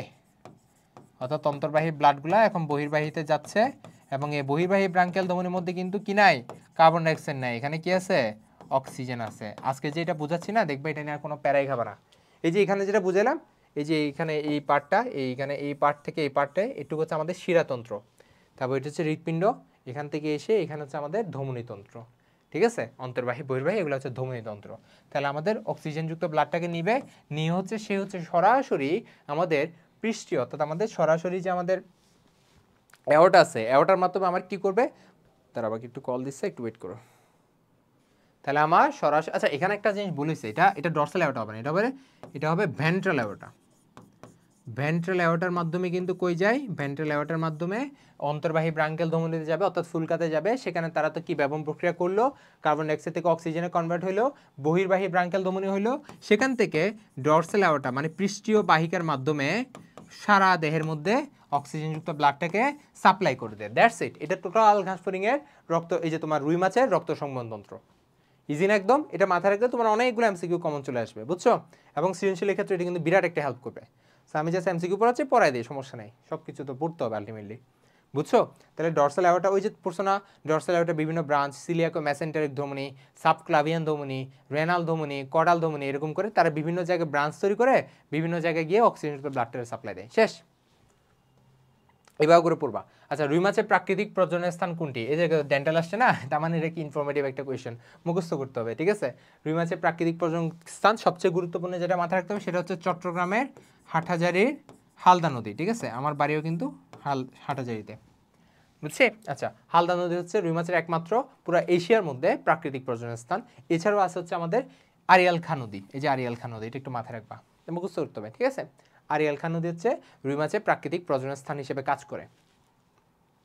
এটা নিয়ে আমি আর বিস্তারিত বলতেছি না। এই যে দেখো, রুই মাছের হৃৎপিণ্ডকে কি নামে অভিহিত করা হয় দেখি বলো তো, আমরা জানি তো কি নামে, শিরা হৃৎপিণ্ড, কি শিরা হৃৎপিণ্ড বা ভেনাস হার্ট, ঠিক আছে, এই দুইটা যে কোনো একটা, শিরা হৃৎপিণ্ড বা ভেনাস হার্ট। এই যে তোমাকে ভাইয়া এই একটা চিত্র দিয়ে বুঝাইলাম না, এই যে এখানে একটা চিত্র দিয়ে বুঝাইছি না, এই যে একটা জিনিস দেখো, এই যে ডান এবং বাম ডাক্তার স্কুভেরির মাধ্যমে কোন ব্লাডটা বেসিক্যালি সাইনাস ভেনোসাসে ঢুকছে, কোন ব্লাডটা, আমি যদি এখানে যেহেতু শিরা তার মানে তো ব্লু কালার, তাহলে আমি ব্লু দিয়ে আঁকি, কি কোন ব্লাডটা, কার্বন ডাইঅক্সাইড যুক্ত ব্লাডটা। তাহলে আমাদের সাইনাস ভেনোসাসে যে ব্লাডটা ঢুকতেছে সেটা কি কার্বন ডাইঅক্সাইড যুক্ত ব্লাড। সাইনাস ভেনোসাস থেকে সাইনো এট্রিয়াল কপাটিকার মাধ্যমে অ্যাট্রিয়ামে গেছে, সেখান থেকে অ্যাট্রিও ভেন্ট্রিকুলার কপাটিকার মাধ্যমে ভেন্ট্রিকুলে গেছে, সেখান থেকে ভালভাস আর্টেরিওসাসের মাধ্যমে ভালভাস আর্টেরিওসাসে গেছে, মানে এই যে কপাটিকার মাধ্যমে, সেখান থেকে ভেন্ট্রাল অ্যাওর্টার মাধ্যমে সরাসরি অন্তর্বাহী ব্রাঙ্কিয়াল ধমনীতে গেছে। এই যে সবগুলোতে বেসিক্যালি গেছে কি কার্বন ডাইঅক্সাইড গেছে। তাহলে এই যে পুরা যে হৃৎপিণ্ডের সিস্টেম, এই যে টুক বেসিক্যালি তো এই তিনটা, এই যে এই তিনটা সাইনাস ভেনোসা অ্যাট্রিয়াম ভেন্ট্রিকল, ধরে নিলাম এও আছে, ঠিক আছে, এটা হচ্ছে একটা উপপ্রকোষ্ঠ হিসেবে কাজ করে। তাইলে এই যে টোটাল সিস্টেমে কোনো কি অক্সিজেন দেখতেছো না, অক্সিজেন কিন্তু এইখানে এসে অক্সিজেনটা কাহিনী হয়েছে, এই যে কোথায় ফুলকাতে এসে, কোথায় একটু সুন্দর করে লিখি, কোথায় ফুলকাতে এসে, ঠিক আছে? তার আগ পর্যন্ত এই পুরো সিস্টেমটাতে কি ছিল আমাদের, অর্থাৎ পুরো হৃৎপিণ্ডের সিস্টেমটা কি ছিল? তাহলে পুরো হৃৎপিণ্ডের সিস্টেমটাতে আমার কার্বন ডাইঅক্সাইড ছিল। তাহলে কাহিনী বুঝছো? এই জন্য আমরা রুই মাছের হৃৎপিণ্ডকে কি বলি? শিরা হৃৎপিণ্ড বলি। এই যে আনসার শিরা হবে, বুঝছো? আর দ্বিচক্র এক চক্র মাতে জানি রুই মাছের হৃৎপিণ্ড কিন্তু এক চক্রী হৃৎপিণ্ড, কারণ এখানে শুধুমাত্র কার্বন ডাইঅক্সাইডটা একদিকে পরিবাহিত হচ্ছে। আর মানুষের ক্ষেত্রে দ্বিচক্রী, অর্থাৎ আমাদের এই ডান সাইড একদিক একরকম, বাম সাইড একরকম। ডান সাইডে আমার কার্বন ডাইঅক্সাইড পরিবাহিত হচ্ছে, বাম সাইডে অক্সিজেন পরিবাহিত হচ্ছে। তাহলে মানুষেরটা দ্বিচক্রী। স্ত্রী রুই মাছ ডিম পারে কখন? এটাও কিন্তু আমাদের একটা মুখস্থ করার মতো কোয়েশ্চেন। সেটা হচ্ছে জুন এবং অগাস্ট মাসে। কখন? যখন আমাদের পানির তাপমাত্রা নর্মালি 27 ডিগ্রি সেলসিয়াসের মতো থাকে, ঠিক আছে? 27 থেকে 30 বলা হয়, এই সেলসিয়াসের মধ্যে থাকে। এবং পানির মধ্যে পানি যখন অনেক ঘোলাটে থাকে, ঠিক আছে, এবং উত্তপ মানে অনেক বেশি যখন বর্ষাকাল চলে, অনেক বেশি যখন বৃষ্টি হবে, পানি ঘোলা হয়ে যাবে, ঝড় হবে, তখনই বেসিক্যালি রুই মাছ ডিম পারবে, বুঝছো? আচ্ছা, এবং রুই মাছ ডিম পাড়ার পর একটা বিশেষ প্রসিডিউর আছে যাকে আমরা সবাই বলি স্পনিং। কি বলি? স্পনিং। কারণ পানির মধ্যে এই যে তোমার ঘোলা হয়ে থাকে না, সো তখন কিন্তু অক্সিজেনের সাপ্লাইটা প্রপারলি পায় না।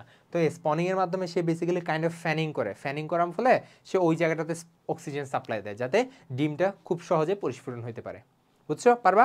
আচ্ছা আচ্ছা, রুই মাছের আঁশের বৃদ্ধি কখন হবে? আচ্ছা ভাইয়া, আঁশের বৃদ্ধি কখন হবে এটা যদি একদম সিম্পলি আমি আনসার বলি, কোনটা হবে একটু ভাবো তো। এটার সাথে আমরা হাইড্রার মধ্যে অনেক কিছু আবার কনফিউজ হয়ে যায়, বুঝছো? এগুলো কিন্তু কনফিউজ হওয়া যাবে না। আচ্ছা, যেটা বলতেছিলাম, রুই মাছের আঁশের বৃদ্ধি কোন সময় হয়, এখানে আঁশের বৃদ্ধি নিয়ে কয়েকটা জিনিস তোমরা পড়ে নিবা, ঠিক আছে? আমাদের যে আঁশের বৃদ্ধি যে হচ্ছে, এটার যে একটা তোমার আলাদা নাম আছে, ওই নামটা কিন্তু তোমার জানা হবে। আমরা পড়ছিলাম না ওই যে সার্কুলি পড়ছিলাম না, যেটা দেখে আমরা বুঝতেছিলাম রুই মাছের আঁশের বৃদ্ধি হচ্ছে, অর্থাৎ রুই মাছটা বয়সে বড় হচ্ছে। এবং আমাদের আরও কিছু জানতে হবে, যেমন রুই মাছের আঁশটা কোথায় মানে কোথায় থাকে, সেটা হচ্ছে ডার্মাল পকেটের মধ্যে থাকে, এগুলো পড়তে হবে। আঁশটা কী দিয়ে তৈরি? এটা হচ্ছে কোলাজেন এবং ক্যালসিয়াম দিয়ে তৈরি। এই জিনিসগুলো অ্যাজ ইউজুয়াল জিনিসগুলো জাস্ট একটু জেনে রাখবা, বুঝছো? এবং এটা হচ্ছে সবচেয়ে ইম্পর্টেন্ট কোয়েশ্চেন, কোন সময় হয়? এটা হচ্ছে আমাদের যখন খাবার বেশি পাবে। তাহলে খাবার কখন বেশি পায়? একটা হচ্ছে গ্রীষ্মকালে, এটা কিন্তু সবার ক্ষেত্রে সত্য, এটা কিন্তু আমরা হাইড্রাতেও পড়ছিলাম এবং ঘাসফড়িংয়েও পড়ছিলাম। গ্রীষ্ম এবং বসন্তকালে, এই দুইটা কালে হচ্ছে তারা সবচেয়ে বেশি খাবার পায় এবং এই দুইটা কালেই সবচেয়ে বেশি আঁশের বৃদ্ধি হয়, ঠিক আছে? তাহলে এখানে দেখি এই দুইটার মধ্যে কোনটা আছে? বসন্তকাল আছে। তাহলে আনসার কী হবে? ডি, বসন্তকাল হবে। আমার কথা বুঝতে পারছি? এভাবে করে পড়তে হবে, আনসারটা হচ্ছে কী হবে? ডি হবে। এখন আমাদের ধরো যে কোনো একটা থাকতে পারে, সেক্ষেত্রে ধরো আমরা যখন হাইড্রা পড়ছিলাম তখন পড়ছিলাম গ্রীষ্মকালে হচ্ছে হাইড্রার কী হয়? মুকুল উদ্গম হয়। আর বসন্তকালে কোনটা হচ্ছিল? ওই হাইড্রার মধ্যে যে যৌনজননের যে লাস্টের প্রসেসটা ছিল হাইড্রুলা, ওই হাইড্রুলাটা বেসিক্যালি আমাদের বসন্তকালে এক্সপ্রেস হচ্ছিল, ঠিক আছে?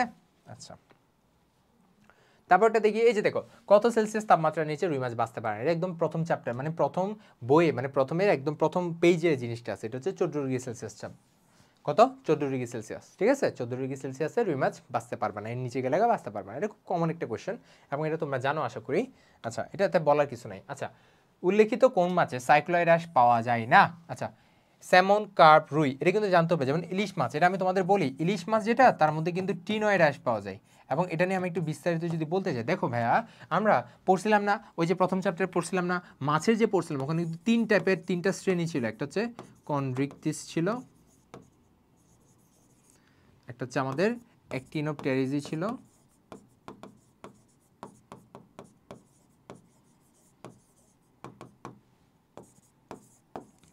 আর একটা হচ্ছে সার্কোপটেরিজি ছিল,